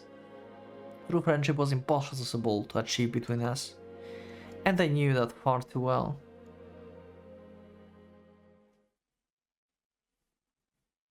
What a good sequence. I really like that sequence. I wonder if his melon just died. If he's in his bed and he's dead already. If he passed away. Also, I'm still not fully recovered from my illness. My throat is starting to hurt. I might take a break. Because it's not comfortable to read. But I will just continue a little bit more. We'll see. Actually, you know what? 1 second. Okay, I'm back. I sprayed my throat, so it's not going to hurt as much, I hope. I awoke in darkness, in a house where the time of day held no meaning. The same sight awaited me every morning. Morning in quotes, because he doesn't know if this is morning or not. Before, I had grown fully accustomed to the world without light. The uncertainty of it had occasionally morphed into the fear. My instincts reacting, I presumed. Danger was harder to perceive in the dark after all. But once I had gotten used to it, the darkness felt almost compassionate, with an indiscriminating embrace. And now I was more stable here than I was in the light. The morning was an unusually pleasant one, though. All my problems were still problems, my curses still curses, but I felt like I had managed to break the surface and catch my breath. For the first time in who knows how many years. Perhaps I could thank the dream I'd had. I rolled out of bed, grabbing the candlestick on my nightstand. With the remains of the mostly melted old one, I lit a new candle and headed for the door. Next on my list was the fireplace. I tried to make sure, and there was always at least a small flame in it. Oh, okay. This is part that we knew. Like, we knew there was a fireplace, but we never knew that he actually tended to it, so there's always a little bit of flame there. I wonder if he was dead already. If he passed away with this dream. But as soon as I stepped out into the hall... What are you doing here? Oh? I found myself face to face with Imeon. Oh? Although that wasn't an entirely accurate description. As he was slouched against the wall across my door. Oh! You told him to not enter your room, basically, so he just waited for you outside. And he died while, like, having his back on the wall and looking at the door. Wow. He respected you until the very end. He didn't bother to, like, knocking or anything.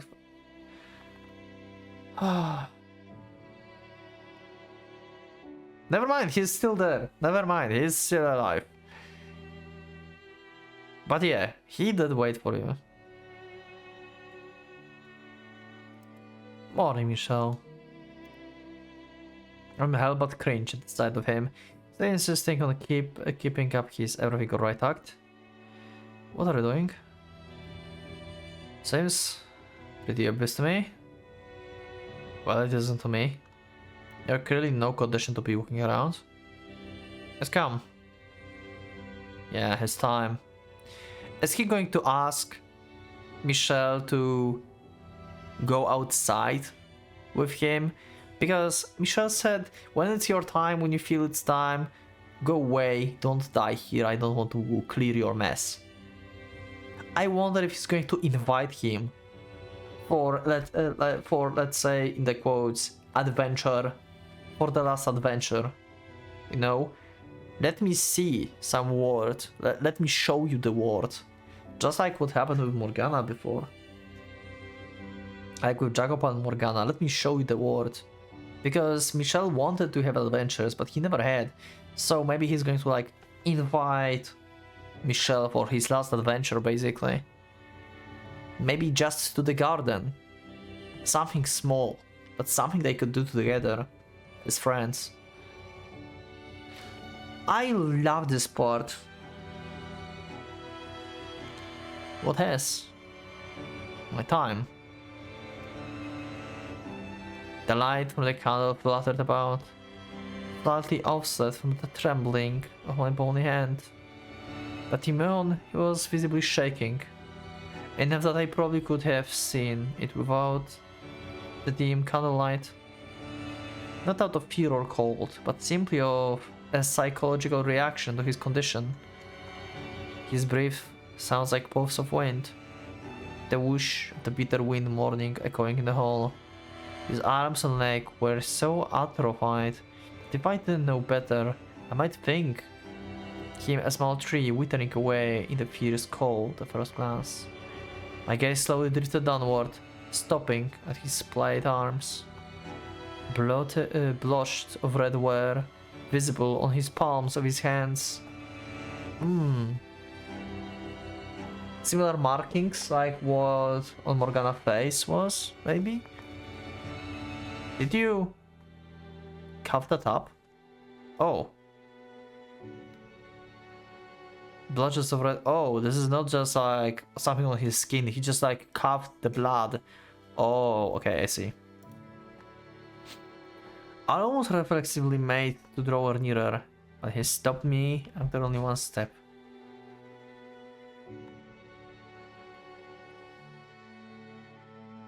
Draw nearer, but he stopped me, yeah. No, stay back, don't touch me. Now he cares of like not letting him get the disease. You might catch it. You've been living here together, breathing the same air. If I were going to catch it, I would already have it. The fact that I haven't shows that it's not an infectious disease. Maybe not. Maybe it's via blood. You never know. But either way, you shouldn't touch the blood. Yeah. You know, as well as I do, that blood is unclean. Wow. Wow. It carries everything in our bodies, even diseases. You may be able to catch it from the blood, even if you didn't from anything else. Again, everything about blood. Like with the blood of saintness being pure and healing. Right? Now we have impure blood. So I figured I would drop on by, say my goodbyes. Say your... I stopped myself before finishing the sentence, realizing just how foolish it would make me sound. Yeah, like you wanted him out, and now suddenly you realize that he's going away when you actually get attached to him. I was the one who had told him to leave when he knew his place was... Yep, when his time was up. But that was back then. That was just how I felt when he first showed up. If I'm really lucky, I have maybe a couple days left. I've been hiding it, but it's been hard to even stand these last few days. And you did a terrible job of it. Although I didn't realize you were in quite such a bad shape. Well, I guess I get a passing score on my acting then. How can you laugh about this? I'm in a great mood. That's ridiculous, you can't be. Just drop the act already. It's not an act, bud. I'm serious. I'm feeling great. I had fantastic time. I want to cry almost. Oh my god, please do not. Don't do this to me. Don't make me cry. And what better way to show that with a nice laugh than with a nice laugh. Looking down with this man laughing as death crept closer, I didn't feel pity or sorrow and anguish. I was angry. My chest clenched and my stomach lurched. How aggravating. There's something else there too. Some other way I could describe it. But I didn't know what the feeling was. I couldn't draw it to the surface. It was aggravating, frustrating, sickening. Those simple negative emotions that emotions were what I kept falling back to. I wanted to block it all out. In my own deteriorating body. That comforting dream. My own circumstances. This dark mansion. The whole world. I had an amazing time here with you, seriously. Stop it. You're just getting sentimental. Letting your emotions cloud your memory. I've done nothing for you. Think about your time before you got sick. When you were with your friends and family. Think about the time you spent traveling. Then you will realize how insignificant your time here really was. You don't really know, Michelle. This is the difference. This is the difference.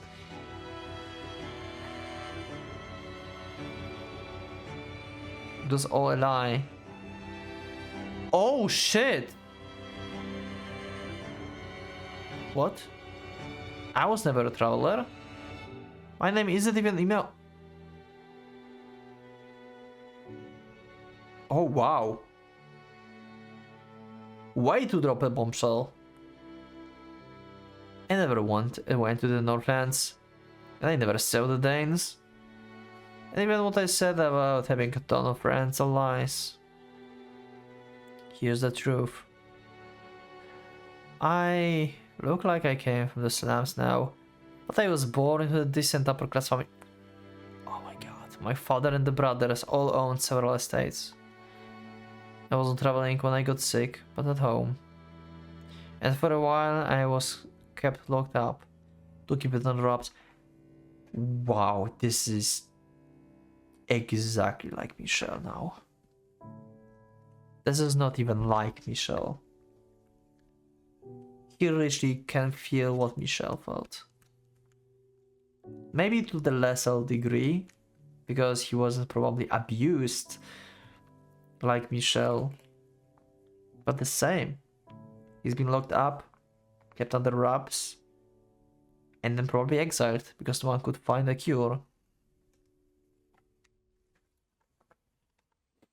I spent my life doing everything asked of me for them, and they turned on me the second that I caught this damn disease. The servants I thought respected me, the brothers I thought loved me, they all wanted nothing to do with me anymore. And before long, they started saying it was punishment for my transgressions. That I was cursed to transform into a hideous monster because I deserved it. Real swell family, huh? The disease hadn't progressed this far then either. So I still looked well, not decent at least. A pretty damn good looking guy, if I do say so myself.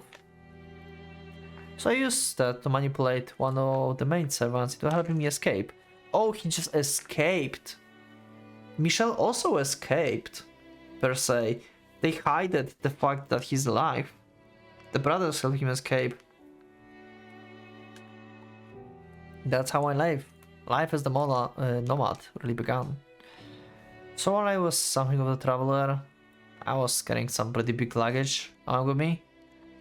Everywhere I went, I was treated like garbage. The man we met, brimming with self-confidence, was all an act. I'm sorry for lying to you. Why? Why would I pretend to be someone I'm not? Because... no, I don't care about that. Why didn't you say something sooner? Mil's story, his life, was painfully similar to my own, yeah. Holy crap. I've been called a demon, mocked and insulted, made out to be a madman, and locked away where no one could see me. Everyone I had thought to be on my side turned against me. You should have told me. Cracks began to form in the thick shell I had spent long building around myself. He's opening up to him. Is he going to tell him the story of himself? That he's just like him?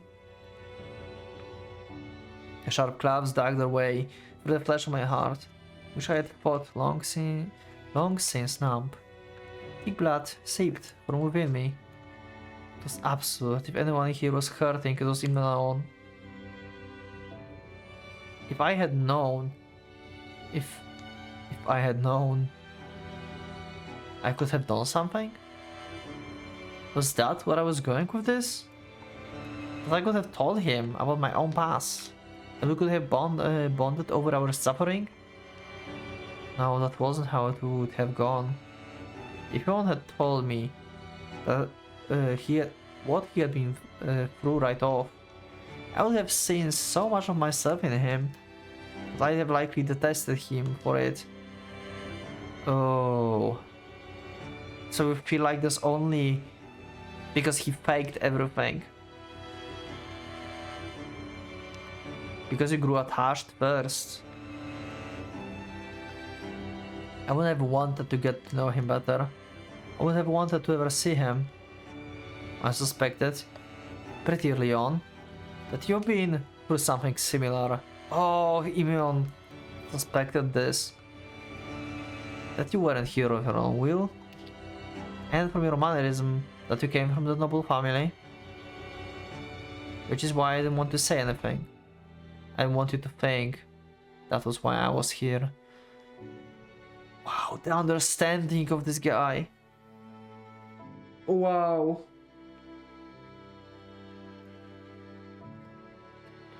I didn't say stay because we both led tragic lives.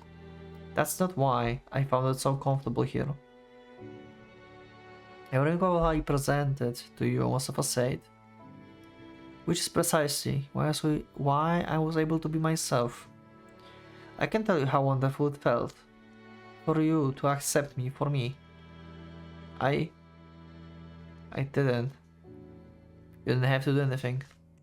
It was enough to set me free. I could feel sweat running down the back of my neck.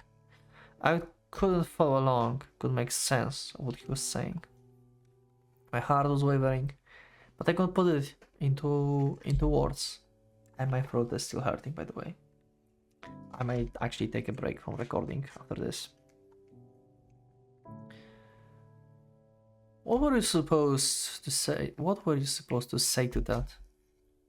I hadn't the first idea. And with the way I had lived my life, the way I had closed myself off, I never would know. So I wanna thank you. Goodbye, Michelle. He let out a long sigh. Like his nerves had loosened up all at once, that he said his piece. Then he climbed to his feet using the wall for the support, let out a couple muffled coughs, and started off the downhill, leaving me behind. Wait, Imeon. The shackles around my spirit were on the verge of coming off. Everything had worked so hard to bury was bubbling to the surface. The man I had killed in order to survive this empty darkness was being infused with life anew. I was opening myself up. Wait, I lied too. Or, I mean, what I said then isn't true now.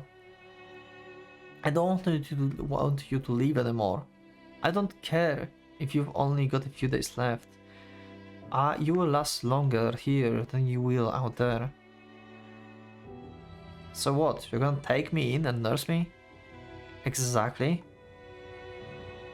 Ah. Melon. It's damn tempting, but no thanks. Huh? Why? I'm sorry. Why? Best person I ever met. Why could I possibly call an equal? A friend. I was trying to withdraw from my life. This is such an impactful story, I love it. Forever. Something inside me cracked and something inside me formed anew. Morgana? Morgana, I know you're listening. Michelle? Cure him, please. That's enough, Michelle. The witch isn't just a legend, she doesn't have physical form, but she lives here in this mansion. And she's somewhere nearby, watching everything. Really, it's okay. Believe me. I do believe you. Meon? It's okay. Thank you. Why are you so insistent on leaving? Didn't you want to talk to the witch? I just think now's the best time to call it quits. But why? I do feel bad about this, but for what it's worth. And I'm seriously grateful to you too. It doesn't tell me why. Sorry. I want you to take what you're feeling right now and keep it with you. You what? Oh my god, this is really making me cry.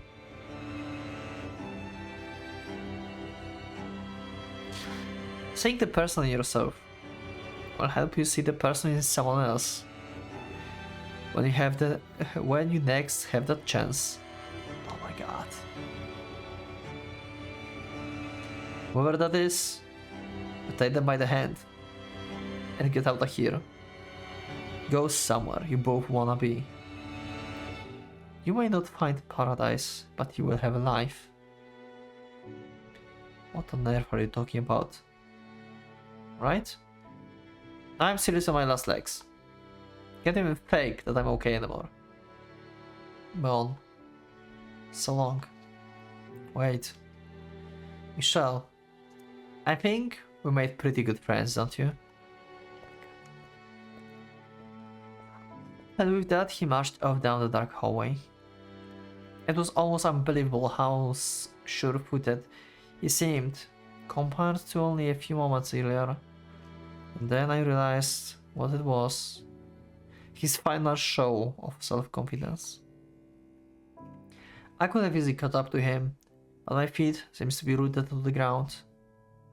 Maybe because I knew that even if I stopped him, it wouldn't stop me from losing him. Because anything I did would amount to nothing.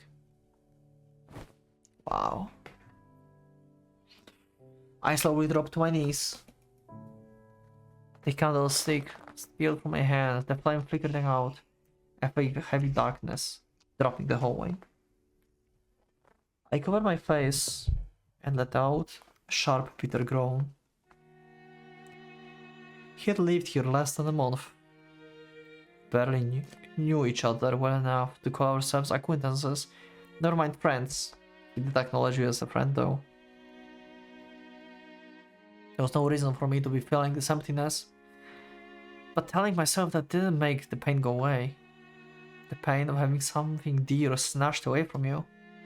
A pain I had never ever wanted to have experienced again. I thought I could hear the witch crackling, whispering that opening myself up only made me vulnerable. That bringing that dying man to my house was only ever going to leave me feeling all more lonely. That I always belonged in darkness, not light. Oh my god, are we going to really see the last moments of Imeon? Are you serious? From his perspective? Holy crap. Okay, let's continue.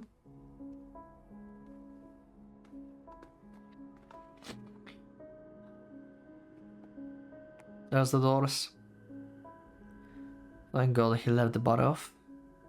I barely get enough in me to push the door open.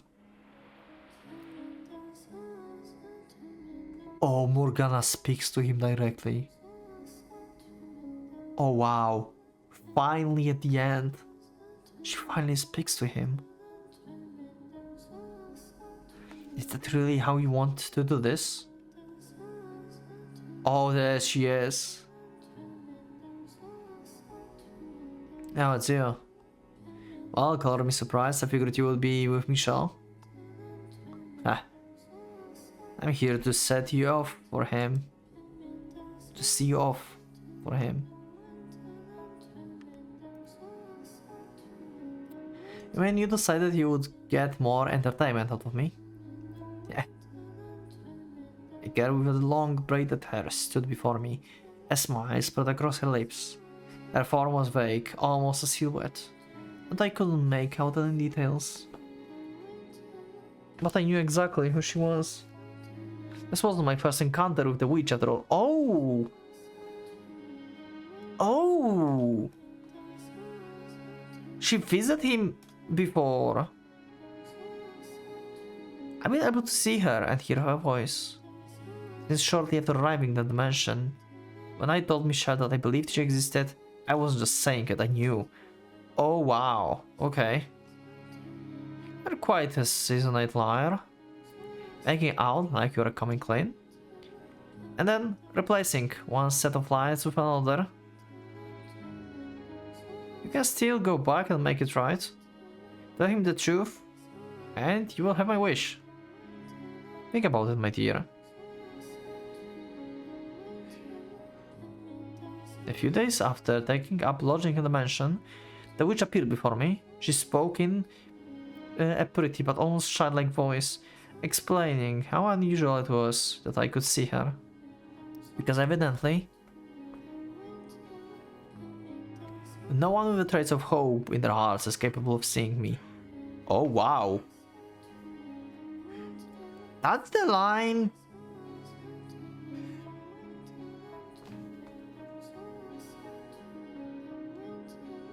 Because Morgana stopped showing up at some point, like the witch. Right, for Michelle. Was it because he got hope?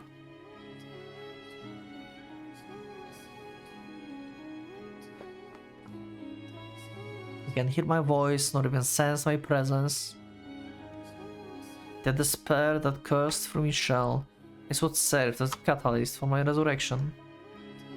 You are not here to be healed. You want to put the curse on someone, don't you? That's what I thought, yeah. That's right, yeah. Heh, your eyes don't lie. I'm honestly kinda floored right now. First, the witch of the legend is real, and second, she's not even human. Mortal could neither cast miracles nor cast nerd curses. Fair enough. So, how do you know what I really wanted? It was obvious, my dear. All that murky filth swirling beneath your smirking visage. It's like a window directly into your soul.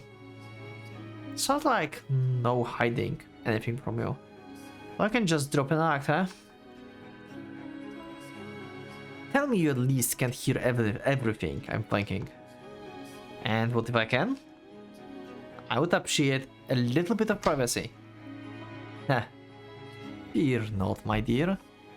I don't have ability to read your mind, no. But you should know that the world as you're living, see it. As you're living, see it, and the world as I see it are very different things. Emotions such as your sifting animosity and desire to curse, as well as the fragments of your memory, are all laid bare to me. I normally wouldn't bother sparing a moment of my time. I have a mission to accomplish, and I would like Michelle to accompany me on the long journey in its competition. So I don't have time to distract myself with anything else. If you were indeed nothing but a needlessly optimistic fool coming to search of the miracles, I would have done everything in my power to chase you out. So, I can assume the fact that I'm still here means that I've taken at least something of an interest in me, then? Indeed. For you were broken enough to come sticking me.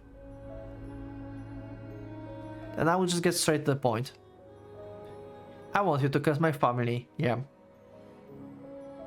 Something that Michelle never wanted to do. Every last one of those damn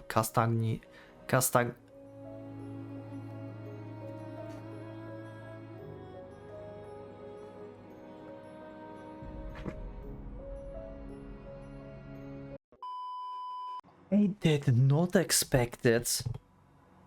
That Imeo is from the same family as Amy. What? Okay.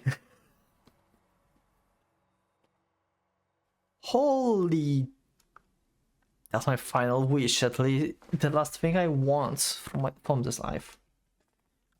I gave my whole life for my family. Sacrificed everything. And they repaid me with derision, hell making me into a demon. I'm here, sick and miserable, and no one gives a rat ass. They need to experience the living hell I had to endure. I can go to peace until they have. It will be my pleasure. Wait, seriously? What, do you not believe me?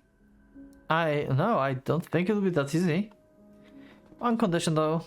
I will offer my sincerest wishes for your family's utter devastation. So long as you offer me something in return. Now that sounds more like the witch I was expecting. So, what do you want from me? My life? A sack of gold? My resources are a bit limited, but let's hear it. Michelle's spirit. Holy shit, what a... What? Excuse me?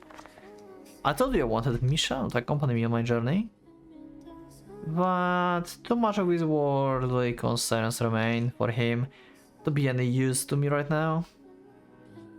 He still racks his mind over trifling drivel. That sound faced Michelle. He has actual worries. It's all an act. For now, that is. I wanted to crush his spirit, transform him into something more fitting for my purposes.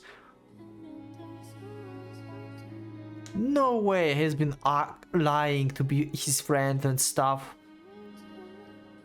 No way it's been just an act to get the bargain from Morgana.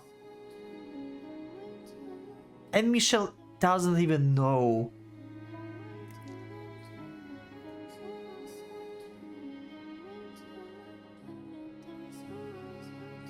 And then I will make your wish mine.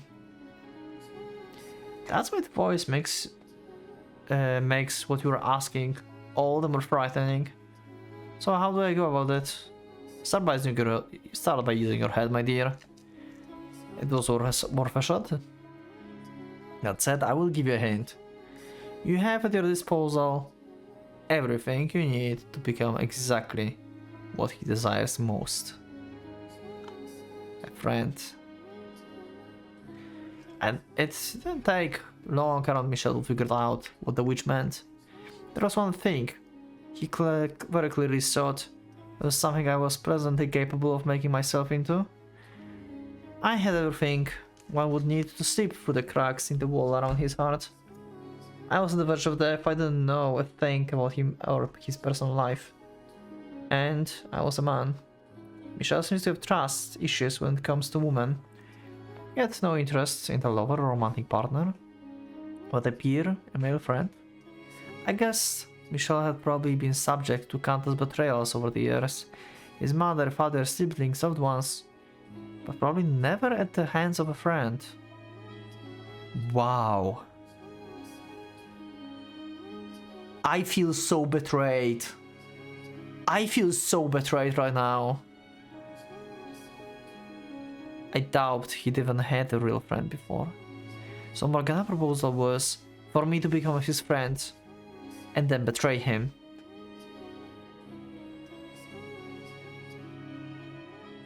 There's still time for you to go back there and reveal everything.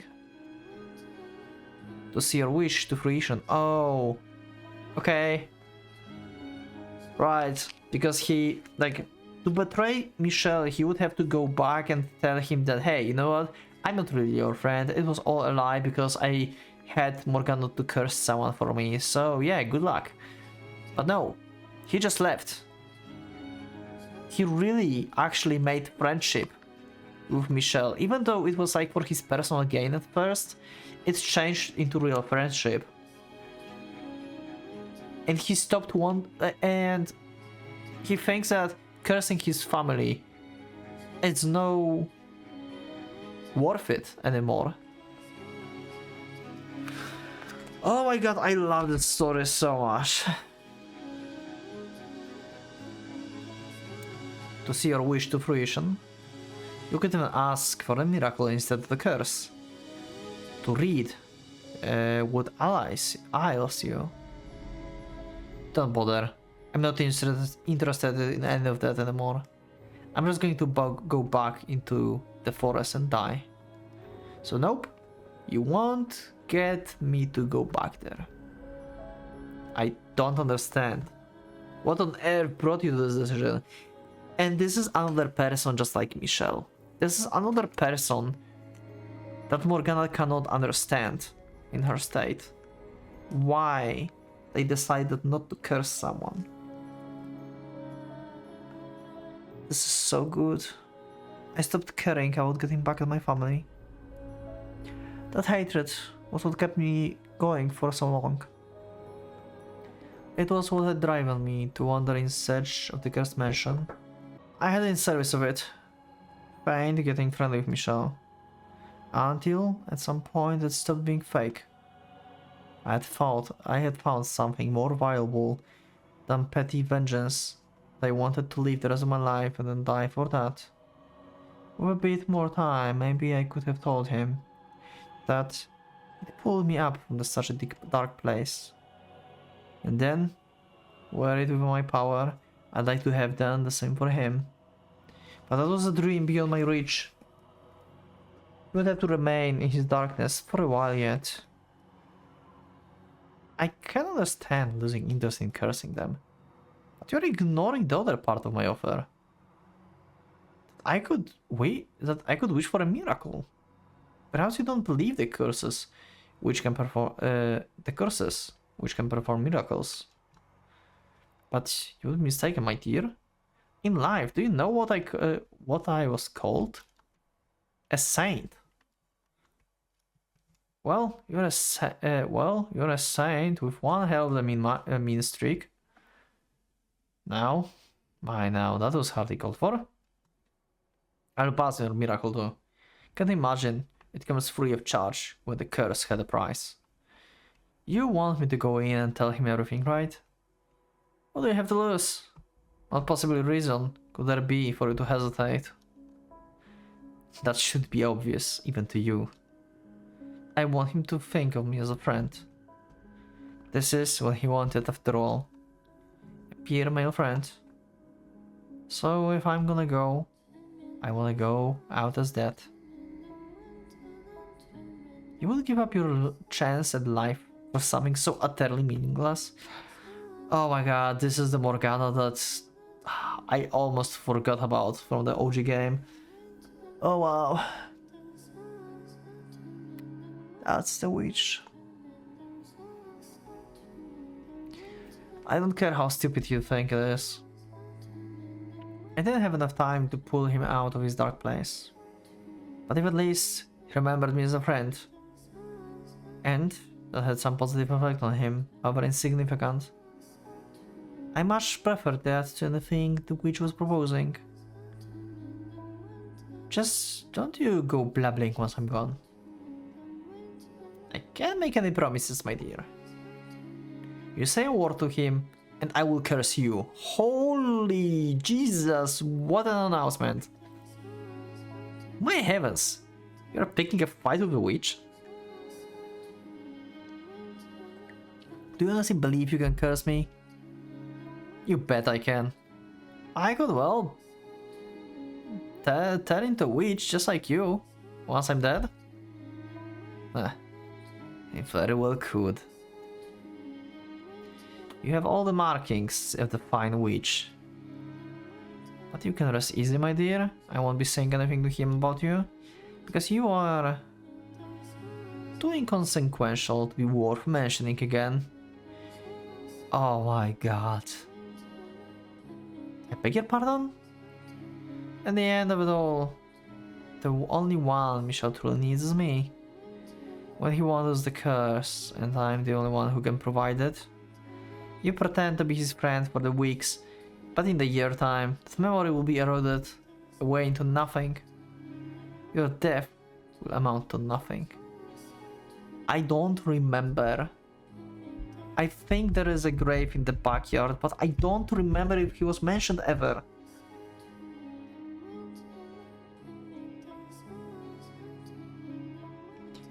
All he did was cast a light on his isolation.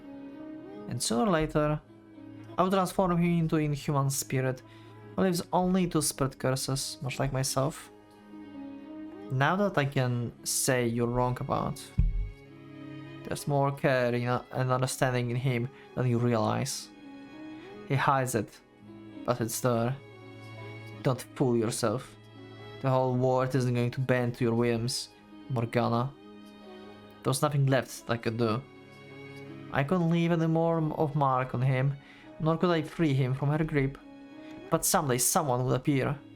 Man, woman, friend, lover, it didn't matter.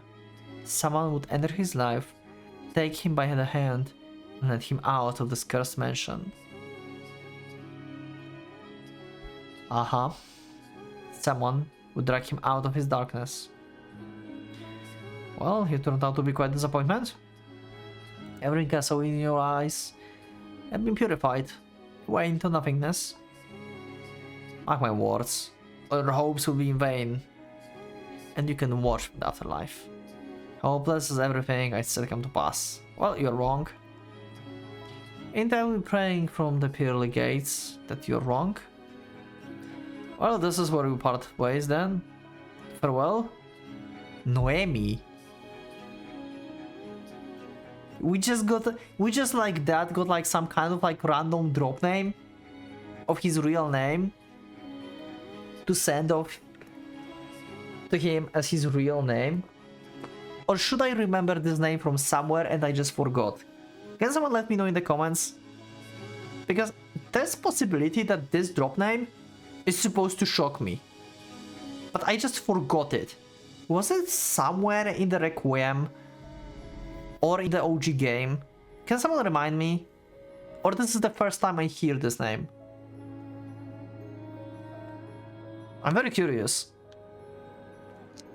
Until our souls cross paths once more in the boundless sphere of fate. And this is her farewells, yeah. Noemi.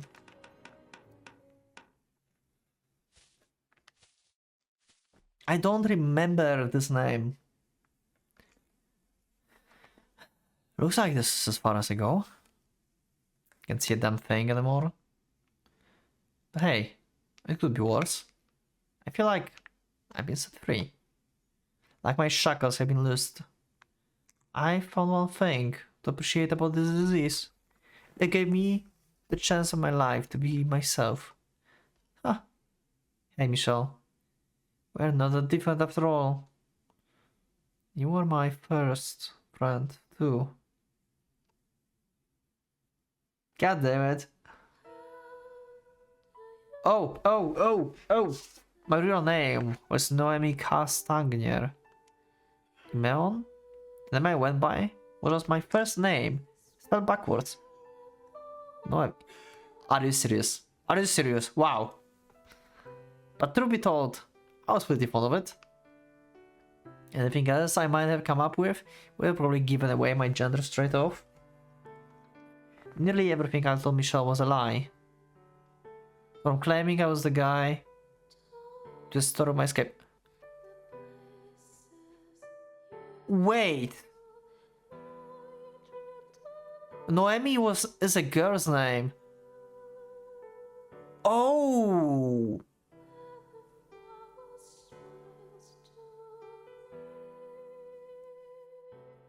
She's a girl. She's a woman. What? Wow, surprises all over the place. From climbing I was the guy to the story of my escape. So you were exiled or what? What exactly were a lie? I hadn't used my good looks to trick a main servant into helping, but instead manipulated a manservant. Oh! But looking back on it now, it was over. I felt like the fake me email was more me than the real thing. Holy fuck! This is entirely different than Michelle then. I mean, not entirely different. It's still similar.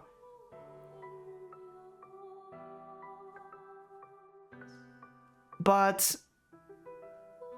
Michelle ultimately became like the real him, and Imeon left, I guess, hers real self behind, and the new fake one became the reality. Other way around, like with the Michelle. With the Michelle it was different. He left behind the fake one and got the new one that was like real, actually. Holy... I'd always felt constricted my whole life.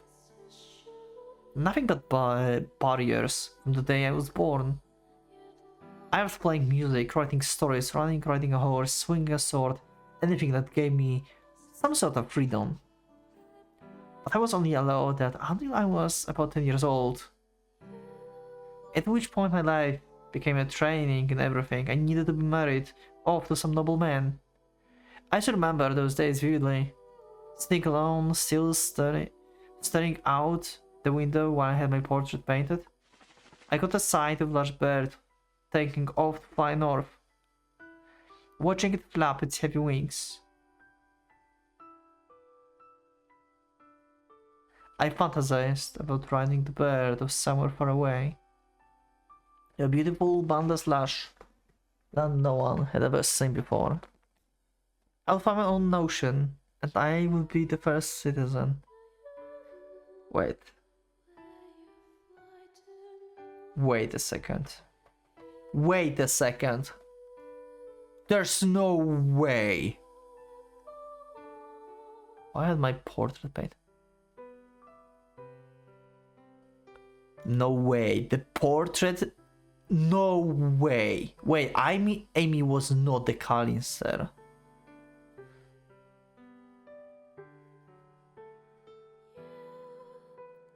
The one portrait that they saw in the backstory was her.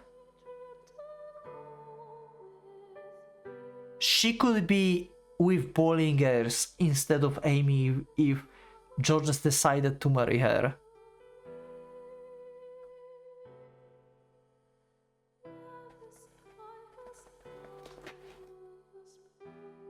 I love this game so much. I went into the assumption that Amy was from that family, because we never heard about anything else. But that's apparently not. Holy shit. I found my own nation, and I found it with its first citizen. It would be a land without unfair rules and customs.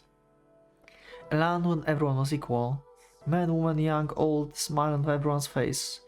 And you will be free to choose who you spend your life with. There will be no nobility, then there will be no slaves. And in this land, I will finally be able to find my true self.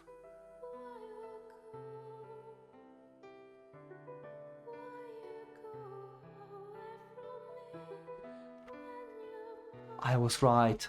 I was right.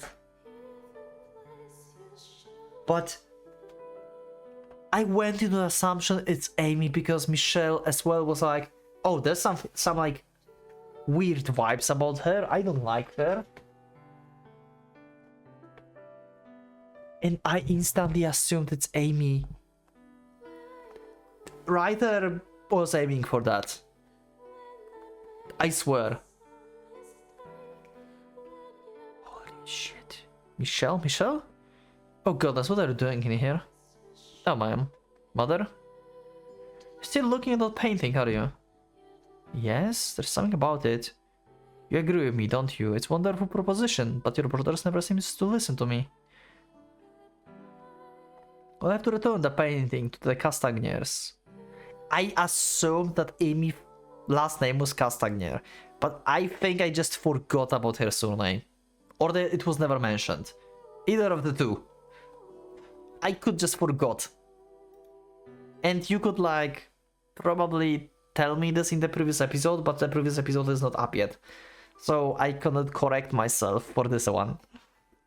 But yeah, anyway. And after they went through all the trouble. Indeed. But all that aside, it's time for the supper, Michelle. We're celebrating Didier's return tonight, so don't you dwell. You need to be there and show him how much you love him. Yes, mother. I'll be right down. Don't keep us waiting. It's been bothering me. Why I couldn't take my eyes off the painting of that Castagnere girl. But I think I figured it out. That forlorn look in her eyes. There was more than resignation in those eyes. A trace of longing lurking within them as well. She was looking out at the far away world, distant not only in physical location, but our own, but in time as well. A boundless dream dwelled in her heart. I found myself slipping to her place, fantasizing about the same distant land. I love this game. A place where I was allowed to be myself. And by some chance, I were able to make it there. Would I find you there? Noemi, god fucking damn it.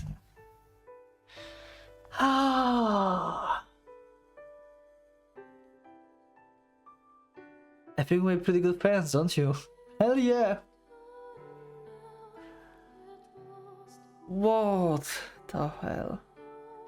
Those were his last words before disappearing into the darkness. There were times and they knew nothing each other, weren't friends at all. Friends with someone so nearly a stranger they came from, so they truly were beneath the surface.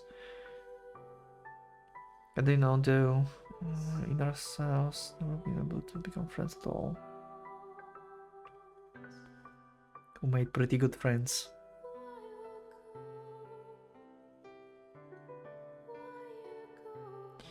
It was precisely because the two knew nothing that were able to know one another.